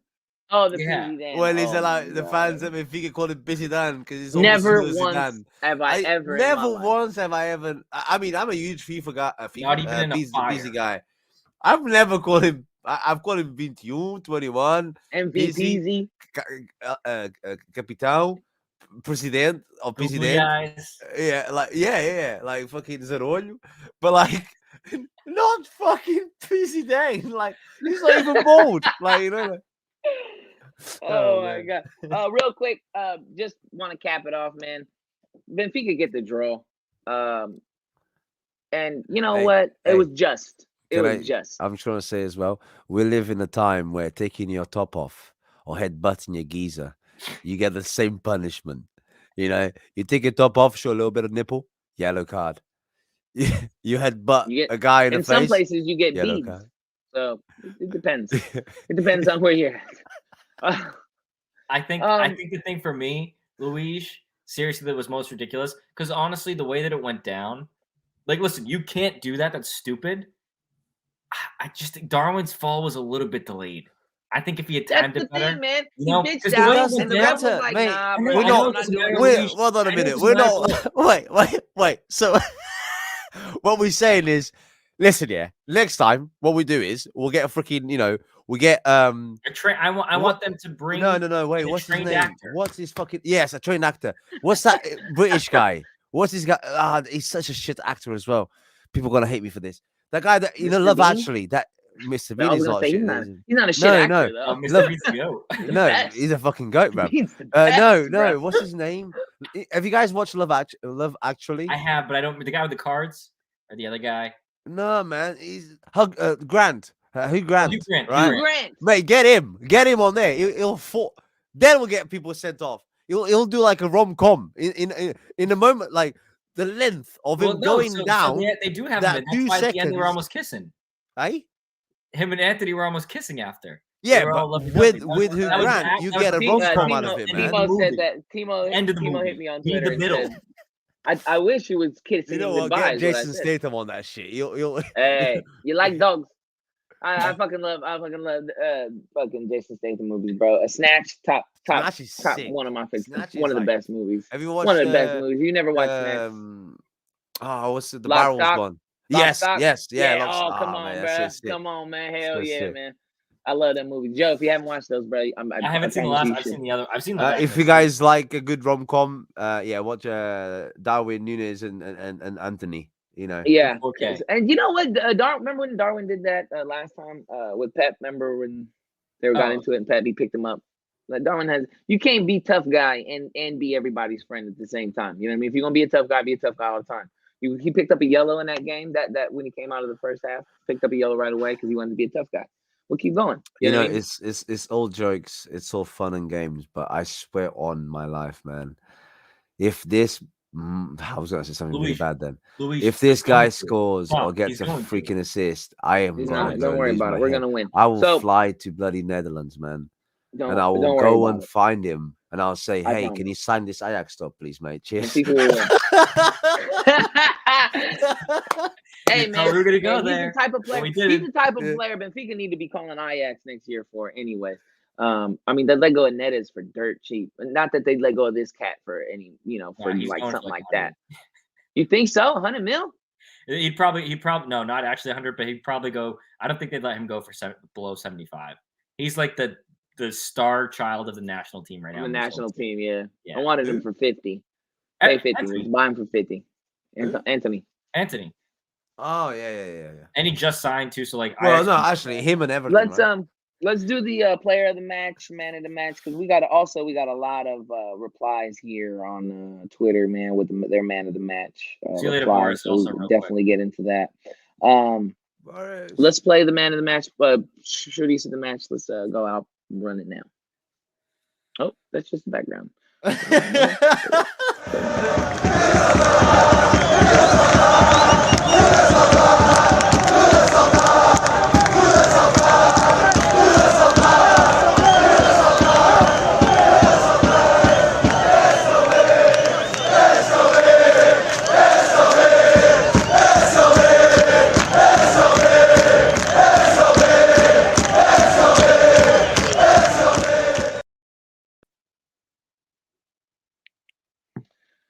All right, man. So we're gonna go ahead and start the man of the match. We've been going a long show. I think today's show, though, it needed this. It needed a long show, and everybody's here for it. You know what I mean? glad I got to hop in. It doesn't seem too long when you're in it. You know what I mean? So we appreciate you guys, all y'all sticking around. All 26 of y'all watching on YouTube, Twitter. You know that's big. 26 of y'all got putting us, in your room, probably chilling with you while you're in bed. It's kind of weird, but we love it. We dig it. That's why it's called the Boom Boom Room. Yeah, it's why it's called the Boom Boom Room. We dig it. We like to be in bed with you.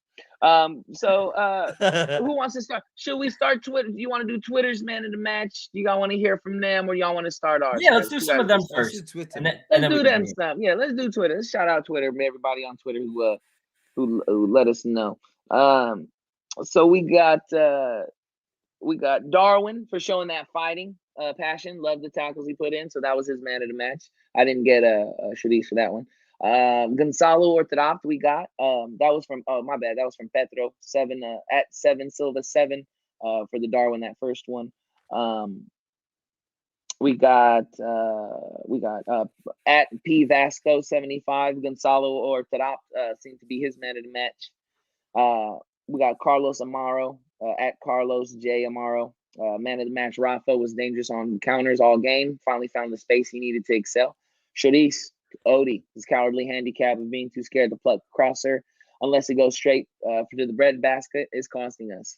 Fuck those brick hands and clumsy feet. Man, what I'm telling you, bro. What I've been telling y'all, bro. Thanks, Carl. I appreciate you, man, because you've been saying. He's in the chat before too. I don't know if he's still here, but that's funny.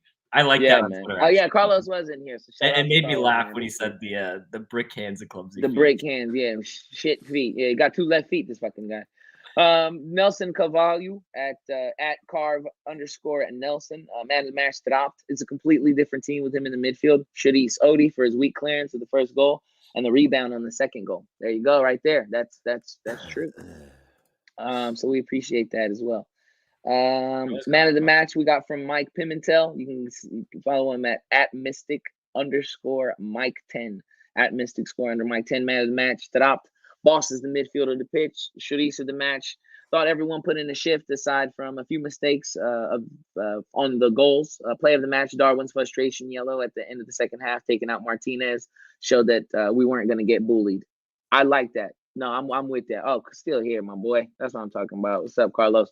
I'm with that second half aggression, but that's why I said if you're gonna be a tough guy, be a fucking tough guy all the time. You know what I mean? Don't be kissing and hugging and shit, rubbing elbows with people.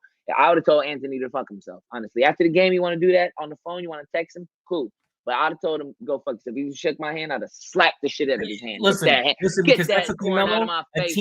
A team lives off of that type of momentum, that type of fire, that energy. Yeah. You can't just listen. You just had a real tense moment. We're already riding the momentum. You can't just go, oh, it's okay, cool. We're just gonna, play the last 5 minutes to a draw.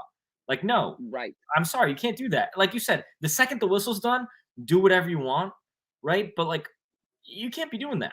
Yeah. Like, I thought Anthony it and Morat, they're best friends. After the game, they're joking around, having a laugh. That's fine. On the pitch, you can't be doing that, especially when the game's still in the balance. If you're up 5-0, right, treat him like your grandmother, right? Give him a kiss on the cheek if you want. But like, you can't be doing that when it's 2-2. Yeah, exactly. Text and send him a bottle of champagne for all I give a fuck. Yeah, I'd be like, hey, Vival, I'll be here tomorrow to clean the kitchen. Like, that's fine. Give him a massage for all I care, but just don't fucking do it on the fucking pitch, right? Yeah. After you tried to fucking, get him fucking sent off. Now it's stupid. But before we get into ours, again, quick shout out to everybody on Twitter who replied to us. Everybody who follow us, our new followers on Twitter. Nelson Cavallo, Michael Pimentel. You guys been around for a while. Carlos been around for a while. Our new follower P Vasco. I looked at him. He's a head women's soccer coach at Leslie W_SOC.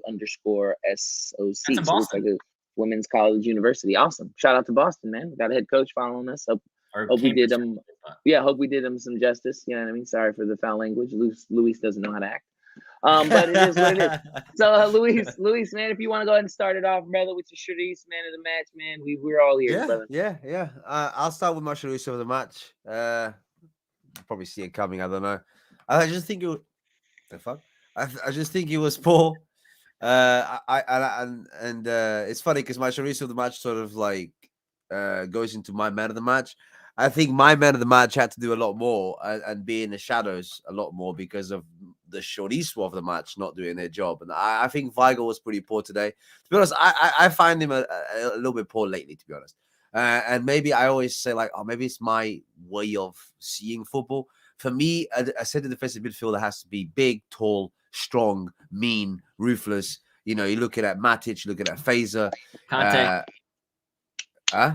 Conte. Not Kante.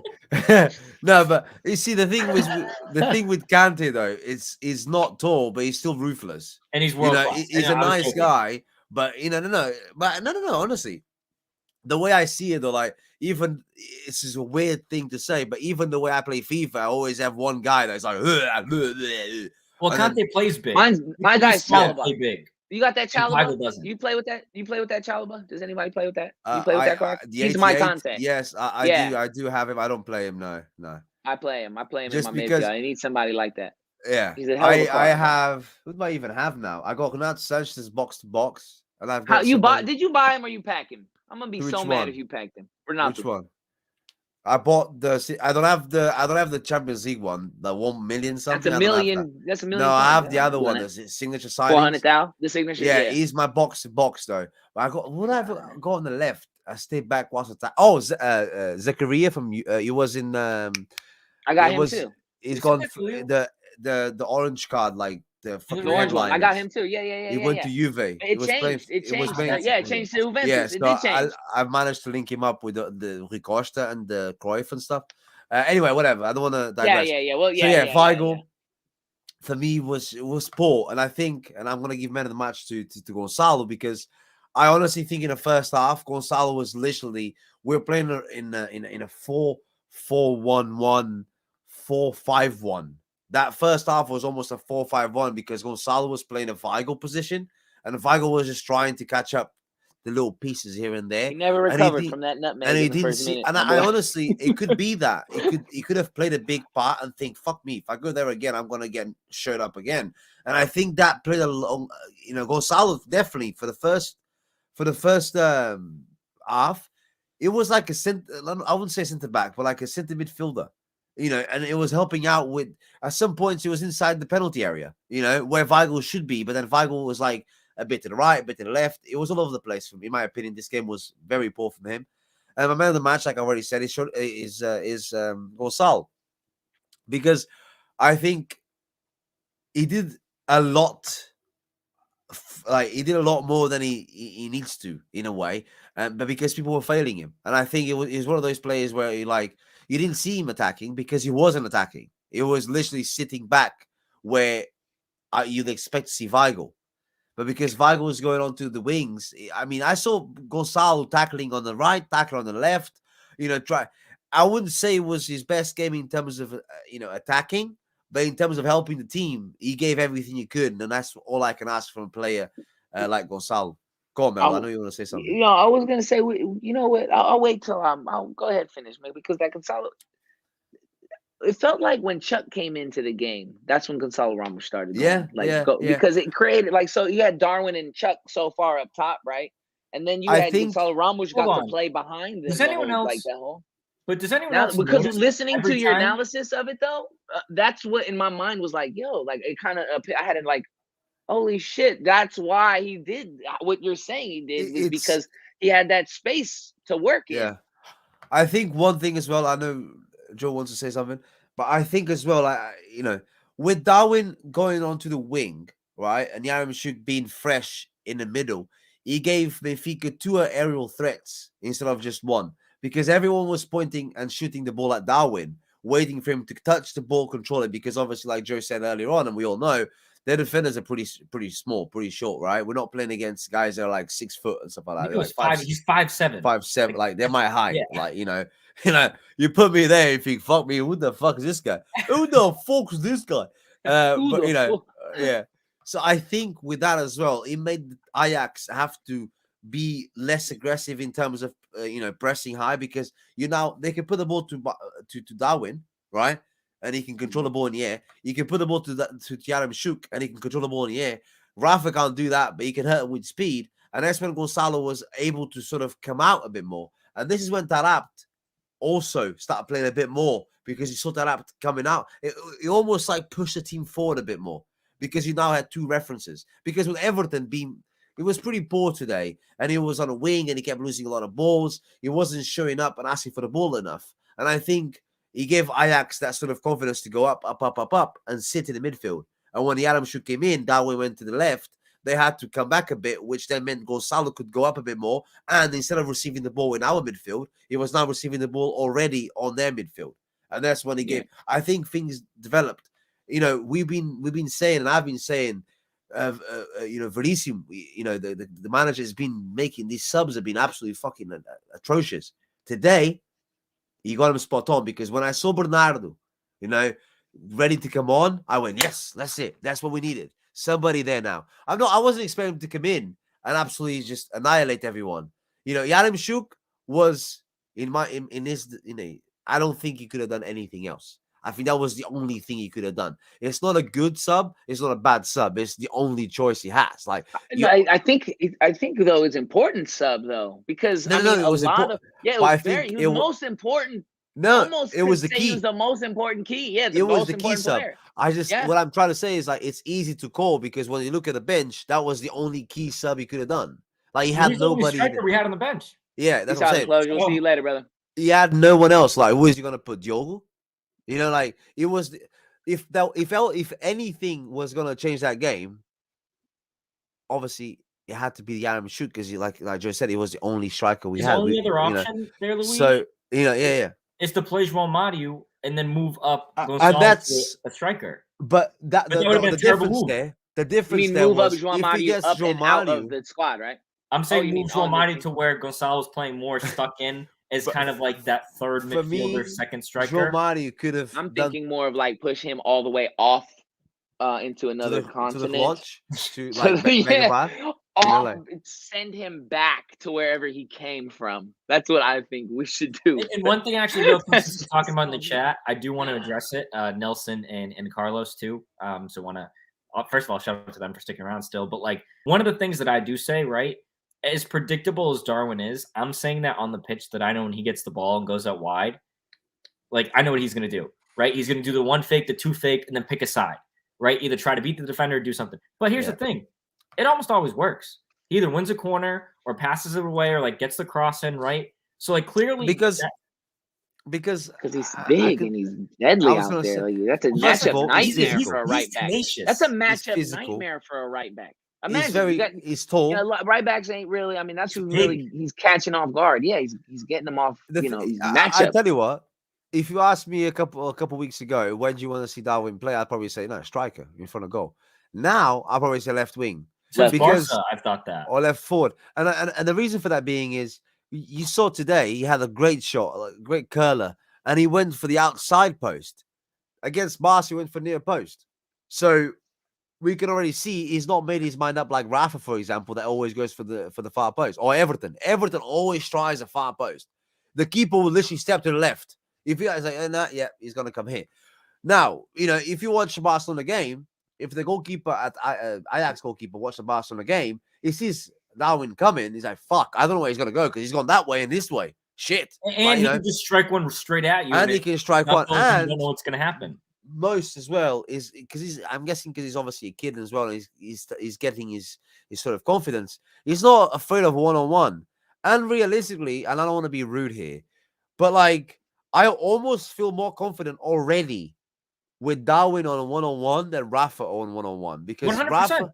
Because he'll always make a decision. I feel bad saying that because Rafa's gonna run into the defender. Because Rafa will literally, that's it. Or you'll go past him and then wait for him to come back so you can then do it again.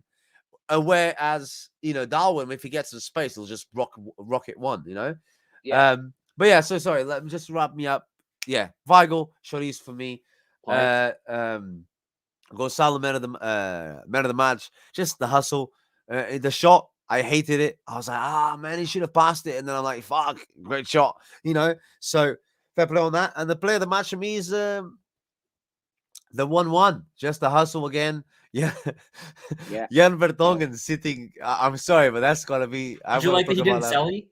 Because it was his own club, he just ran straight back. No smile. Yeah. He didn't, but he scored. He went,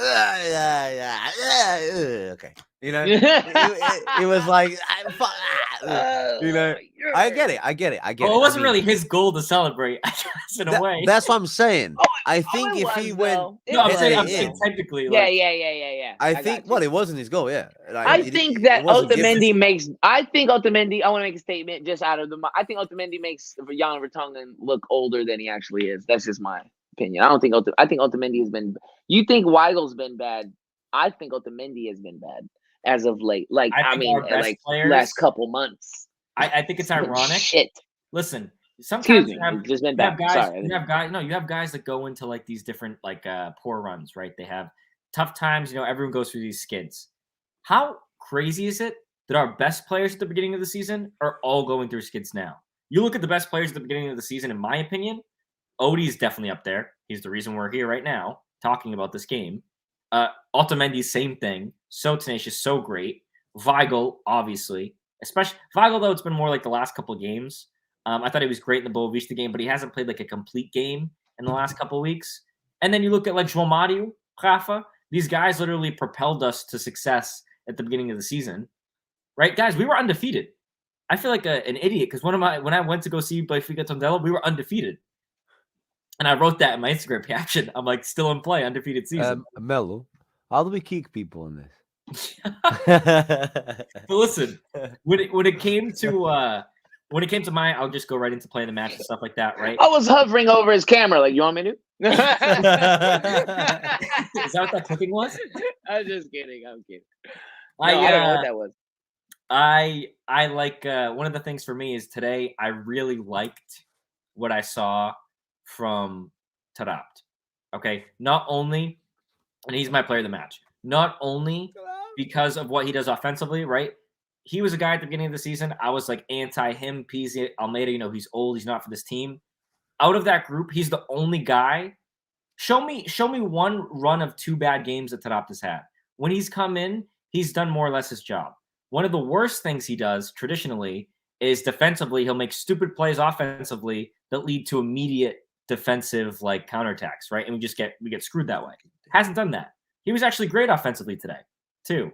So I was really proud of him also for making it 84 minutes in, because the halftime hookahs, you could tell we're getting to him, but it seems like he's starting to finally break past that, which is good. But I'm sorry, I went like that because I just realized that when you do something, you think like, well, why did I do that? I just love the guy, man. Like, I think when somebody says Taarabt, right? I don't remember the misses. I don't remember the absolute 57 touches it takes him to turn around. I remember his AC Milan is he's like the montages you see on YouTube with these really sick beats, and he's just murking. You know the word murking? Just murking players left, right, and center. And when he touches the ball for Benfica, I'm like, here comes the montage. Here we go. And then most times you think, fuck, he's fucked it. But you always have that pinch, that little star, the star, when you think, come on, brother, do something. And when he does, you're like, oh, fuck yeah. Well, the thing is, he still got it. He still got it. Yeah. Like, listen, someone said, like, a ton of people on Twitter were saying, like, he plays like this when he wants. But, like, to be honest, when you see Taarabt in a matchup with any of the opponents we've ever had, you always have in the back, like, you never think he can't get by this guy. Right. In my opinion. I agree. Or at least, like, Or get a around. foul or do something. Or go through. Correct. Yeah, so he normally does. Yeah, he's my player of the match. Gonçalo, I thought, was great, not only because he had such a stinker of a first half, but he was really able to change it around. And really, man, like, if Grimal didn't mess up on the first goal, he probably would have been in the conversation for end of the match, because Antony is one of the most lethal wingers in Europe right now. So it's unreal. Yeah, and Gravenberch is so. Yeah, but like the fact that I personally think Gravenberch played poorly today, but like Antony was still on his game, and we were still able to keep him down. But that's also because of, like, it was a team effort, right? But I do just want to give a quick honorable mention to Gonçalo. Seduce of the match, Odie. He's trash. We already talked enough about him. And then my play of the match was really, it was Gonçalo's shot that led to Chuck's goal. Because, you know, he had 2 shots before that, and that to me showed the amount of confidence he has, 1. And 2, we need to take shots. Listen, I'm sick of the other team taking shots and our goalie messing up. I want us to take shots and the other goalie messes up. Right? Hey, do you guys have the feeling that, just real quick, I just want to shout out my girl. She's in live, man. Hi, honey. Love you, honey. Oh, wow. Thanks for the support. Give us a like. That's a soft mail I've never seen before. Hi, honey. When it comes to my girl, man, she be getting me all, you know what I'm saying? I be getting all soft. He's getting butterflies and everything, I'm over here blushing, you know what I'm saying? He's wet. I still got a crush on her. You know what I mean? I got a crush on her. What am I supposed to do? That's nice. Go ahead, Joe. My bad. No, you're good. You're good. Hey, Joe, do you feel like actually not just Joe, Melo as well? If you know, look at it, he's got a little sparkle in his eye and everything. Yeah, man. I'm thinking about when she come home. Yeah, man.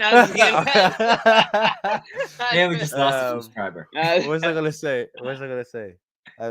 Yeah. Oh, do you guys feel like the goalkeeper for Ajax was trying to make one of those like world class saves because like he hadn't? Because I don't give a shit. We scored, but I feel as if like. Because it's almost like he dives too far for what it was. He seemed like he had a covered, and then he's like, I don't really do all this, do I? I'm gonna fucking milk this, you know? Because I haven't had much to do today, and the only goal they scored has been an own goal. Fuck it. All right, I'm gonna go. And you know that the tune that you get, cha cha cha cha, dun dun dun dun dun, cha cha cha, dun dun. He had that in his head. He's like, I'm gonna go for this. Fuck, I jumped too far. Like, you know, and then he goes back and it's like, what are you doing? We take the piss out of Odie. No, not take the piss, but we talk about Odie, right? No, we take not catching the ball. What are you doing? Like, you know, cha cha cha cha, dun dun dun dun dun. I think you're right. I think that he maybe overreacted on the save. Yeah. You know what I mean? I think he he wasn't overreacted. expecting it. Maybe we don't give enough credit to Gonçalo because he wasn't expecting it because he had 2 players to each, one to each side. So he's probably trying to position himself for that through ball. And all of a sudden, he's like, fuck, what's that? Is it a bird? And I will say, if you watch the shot, the first couple of times I watched it, I thought it was going over or hitting the bar. The more you look at it, it looks like it's going top left. No, that's going in. I wouldn't say top bins, but top left, top right of the keeper, yeah. Yeah, it looks like it's going No, that would have gone in. Like, no, that's, I mean, I haven't watched it properly, but I remember thinking, but like, you know, but then I just, But yeah, but also right, like, first of all, like, if that was another player, it's like a Jason movie. Rafa, if that was another player on the follow-up, right, he would have just been standing at the ball on his knees or something. So no, the best thing as well, like, I don't know if you guys saw, and I'll let you go in a second, but when Gonçalo kicked that ball, I don't know if you saw this, right? So Gonçalo kicks the ball, right? Odie back in his goal.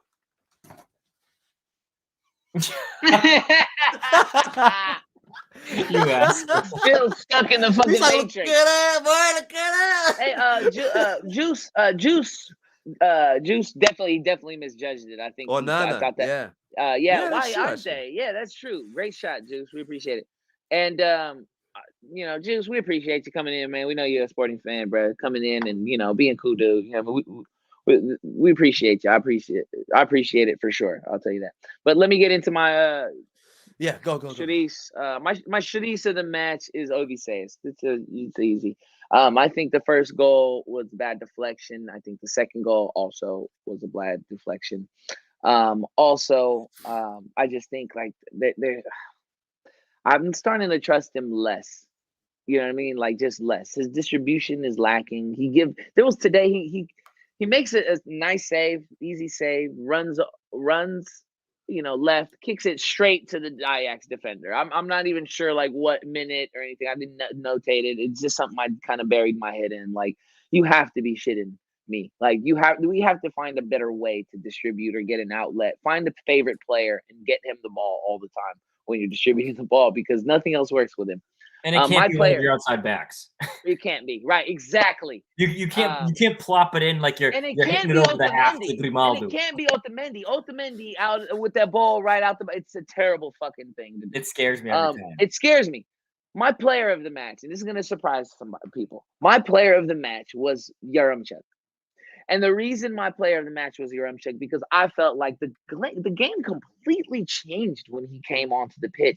Like you said, man, you said it. Yeah, you said it so eloquently and with lots of detail as how the offense moved up. It moved up, 10 yards from where it was playing.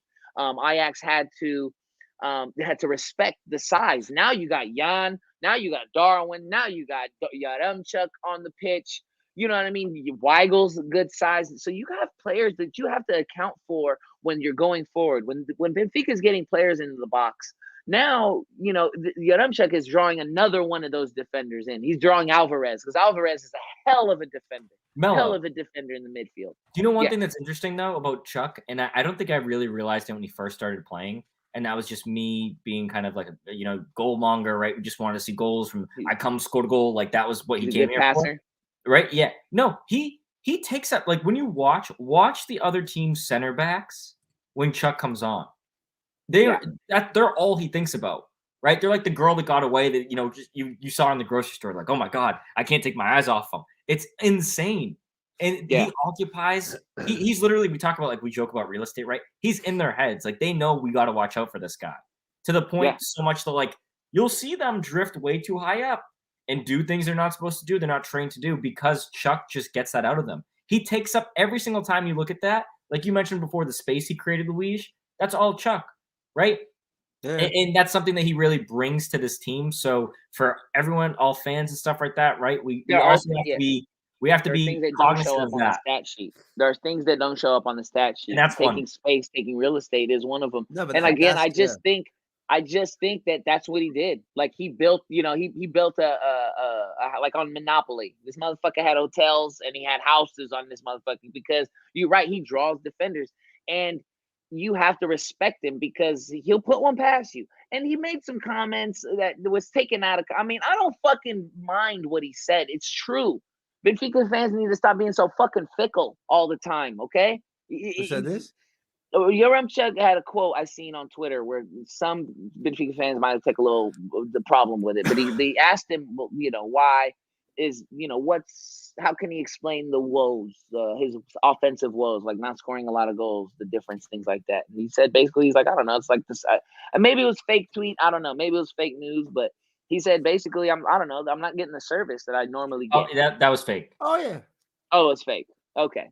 But I mean, it's still probably true. If it was fake or not. If it wasn't, it's not false. Even if it was fake, it's not. But that's not a bad thing to say, dude. How many times has Ronaldo said that? Absolutely not. Exactly. Yeah, absolutely not. How many times has Ronaldo sat down and said, "Oh, everybody passes me the ball"? Like, brother, like that's not it. I mean, you're not gonna get a service you're getting because I'm sorry, mate. In your team, you're the star man. You're the guy. Yeah. It's like of course. And here, not even playing full games. So I Appreciate that. Joe said it was bullshit. You know, that's fine. But even if it was real, like, there's nothing wrong with that. No, it's And true. I agree with that. It's No, I fake, agree with but that. it's true. It's fake, but it's true. Yeah, it's fake. That's He fine didn't with say that. it, but But I it's did wanna realistically mention what's that happening. because- You know, like Yeah, I did want to mention that because it's still true. because him being the man of the match to me, like I said, he changed the scope of how the game was played. He allowed Gonzalo Ramos to play in space. He you know, Timber had to, you know what I mean? He had to account for the motherfucker, right? Somebody had to account for him. The play of the match, the thing I said is his goal. And the reason I say that is because I want to give him that because he could have got that goal before Gonzalo Ramos ever shot that fucking ball. Go back and look at that. Go look at that. And this is the service that I'm talking about. Go look at that play that he scores. The reason why he's in position was because he had already been in fucking position.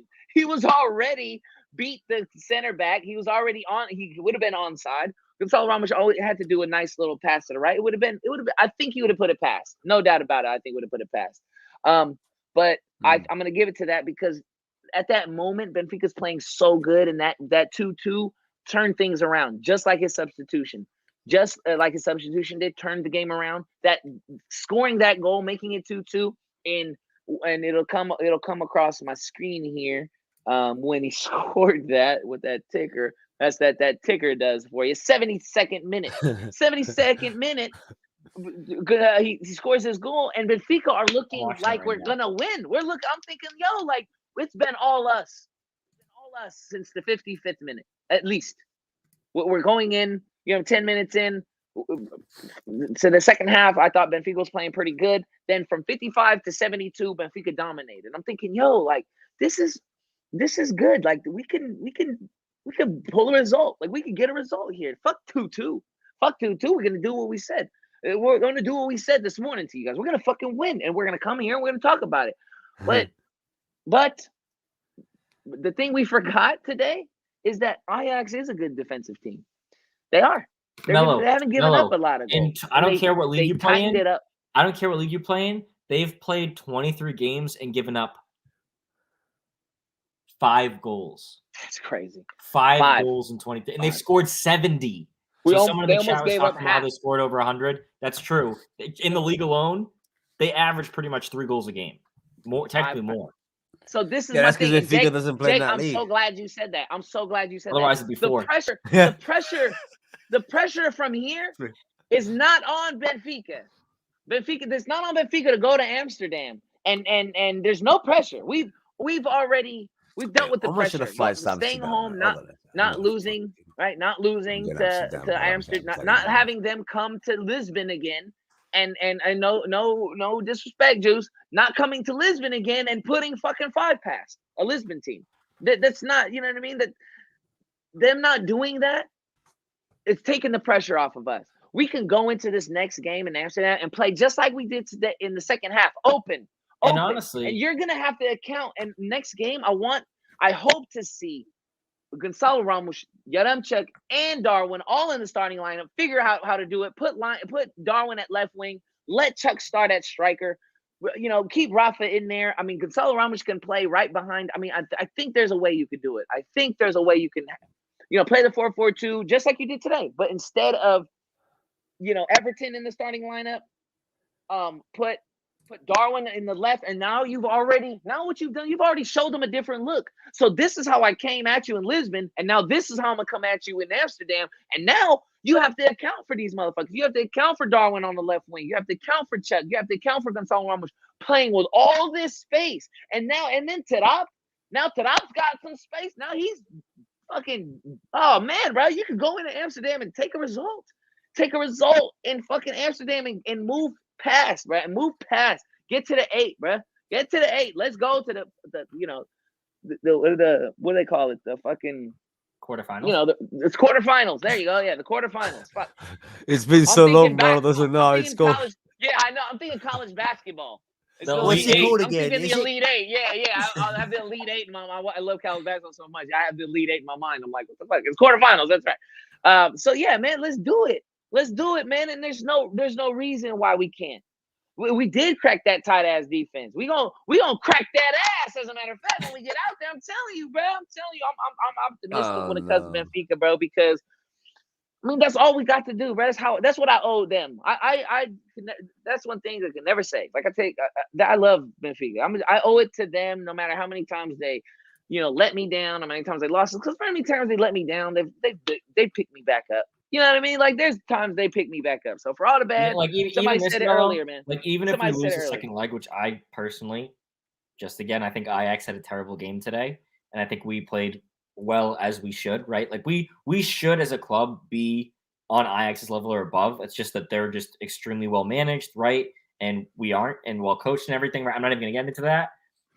But I just think that at the very least, Melo, we kept our shit down at home. Okay. Yeah, we kept it down at home. Look, when's the next game? March 15th or something. We have a full 2-3 weeks practically where we can just relax and think, you know what? We're still in it.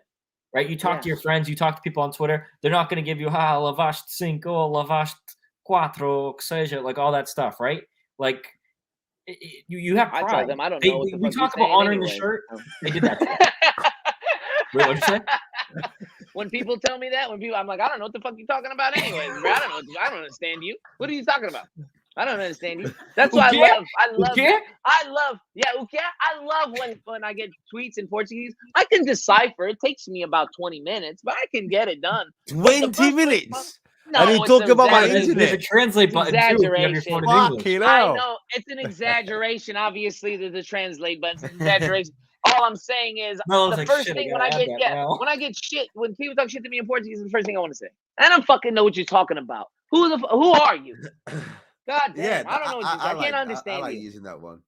Who are you? Yeah, who are you?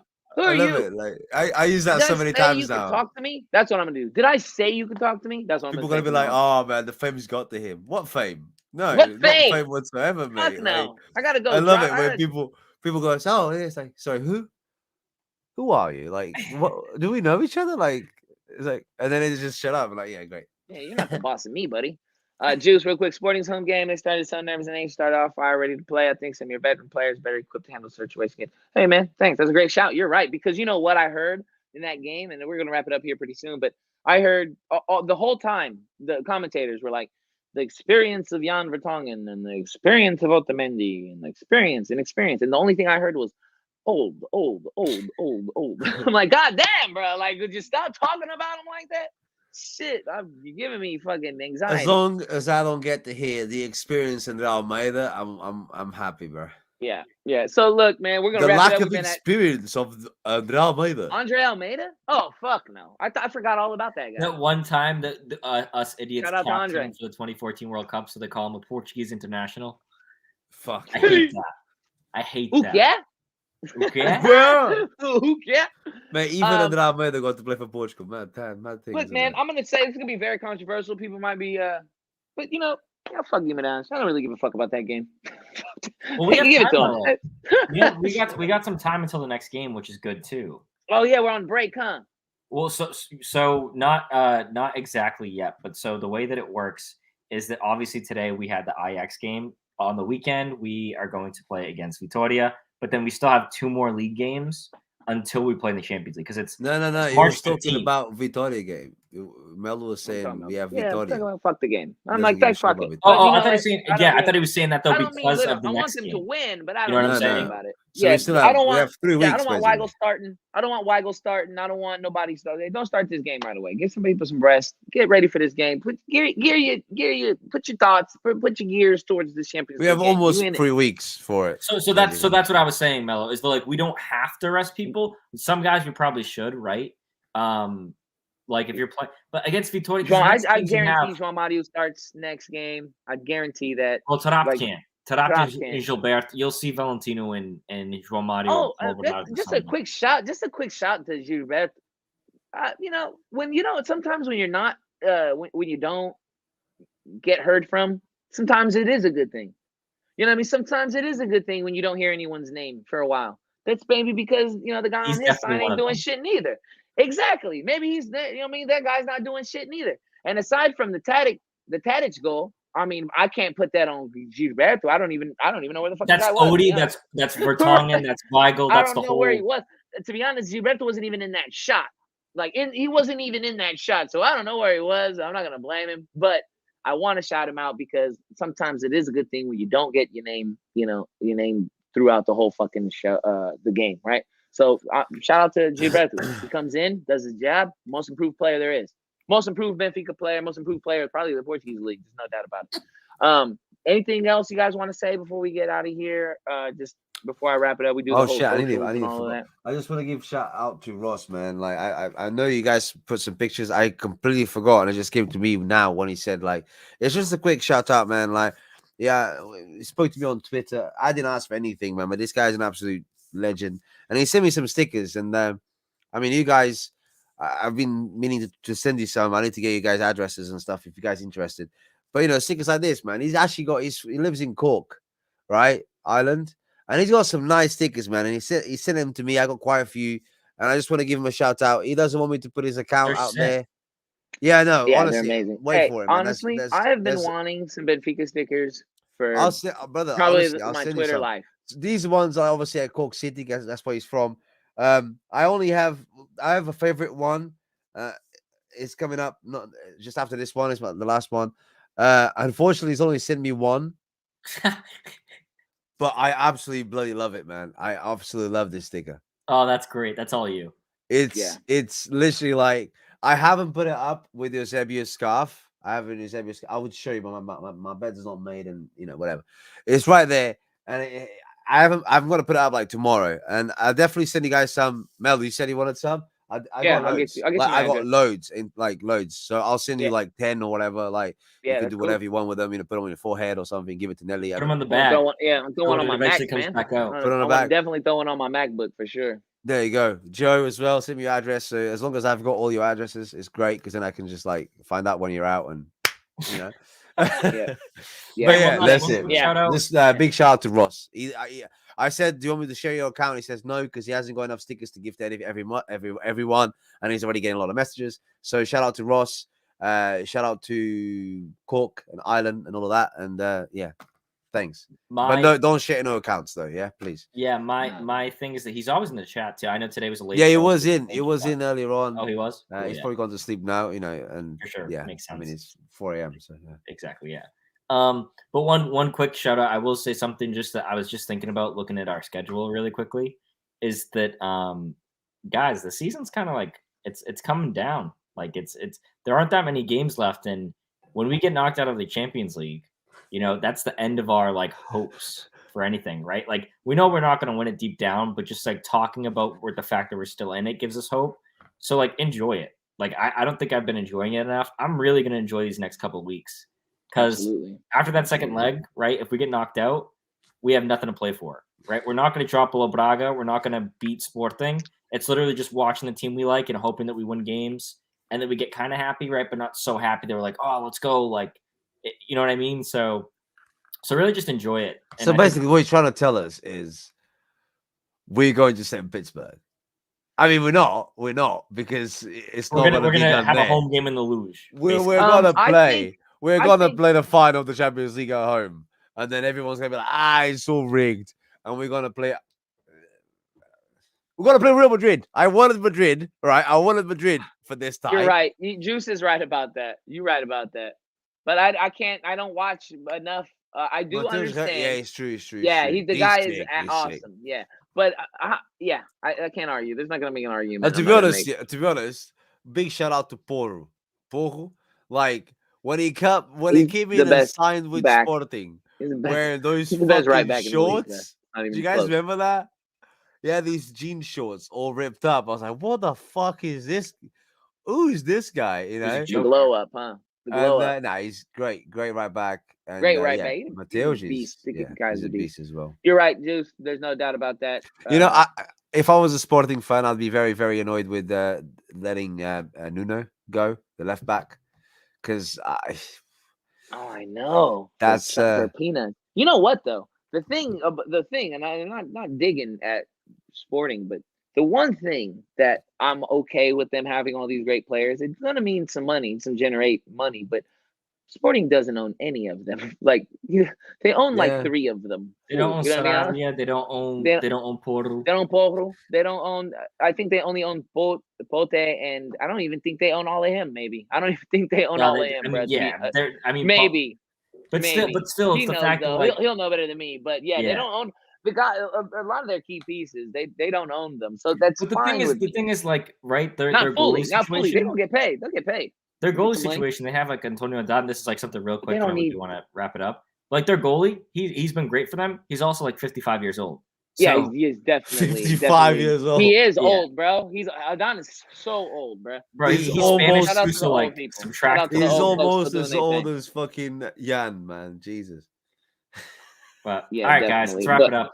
Yeah, let's wrap it up, man. So we will be back. So when is the Guimarães game, bro? I think it's, if I'm not mistaken, it's Sunday. It should be Sunday because they're playing on Wednesday. It's Sunday. Sunday at 1 o'clock. So we'll Sunday probably at show 1 that o'clock. night. Send at 10 a.m. for me. That's 10 a.m. for True. me. 1 o'clock Eastern. Yeah. Yeah, I was gonna say 1 o'clock. What the fuck's happening, Yeah, man? Like, yeah. So the we'll. Premier League? it's the end of the world. Like, I'll be. you know? I'll be Sunday. I'll be good Sunday. If not Sunday night, we can enjoy. We'll do a show Monday. I'm down for Monday. Monday night will be around the same time. I know Luis can't all the time We'll at see what this his hour, work but hopefully schedule we is get and the band Mario's back. too, and we'll figure it Yeah, out. for sure. And and just shout out to Mario. He couldn't be here today. He didn't watch much of the game. He's been busy bee at work. So shout out to Mario, man. We love you, brother. Like I said, hopefully we'll all link up. We'll get the 4-man show in here. Fuck's sake. Pretty sure.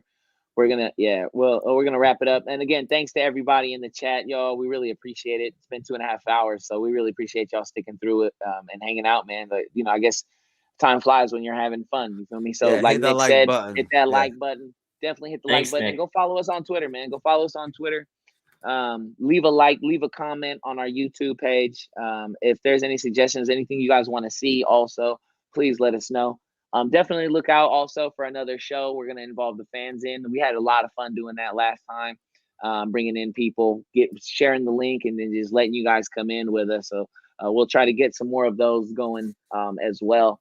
And other than that, man, I'm proud of the guys, proud of Benfica today. They showed heart. They showed something that we've been saying that we've been lacking with some heart, some determination. And I think Michael Jordan said, I think he can accept failure. Everybody fails at something. The thing he can't accept is when you don't try.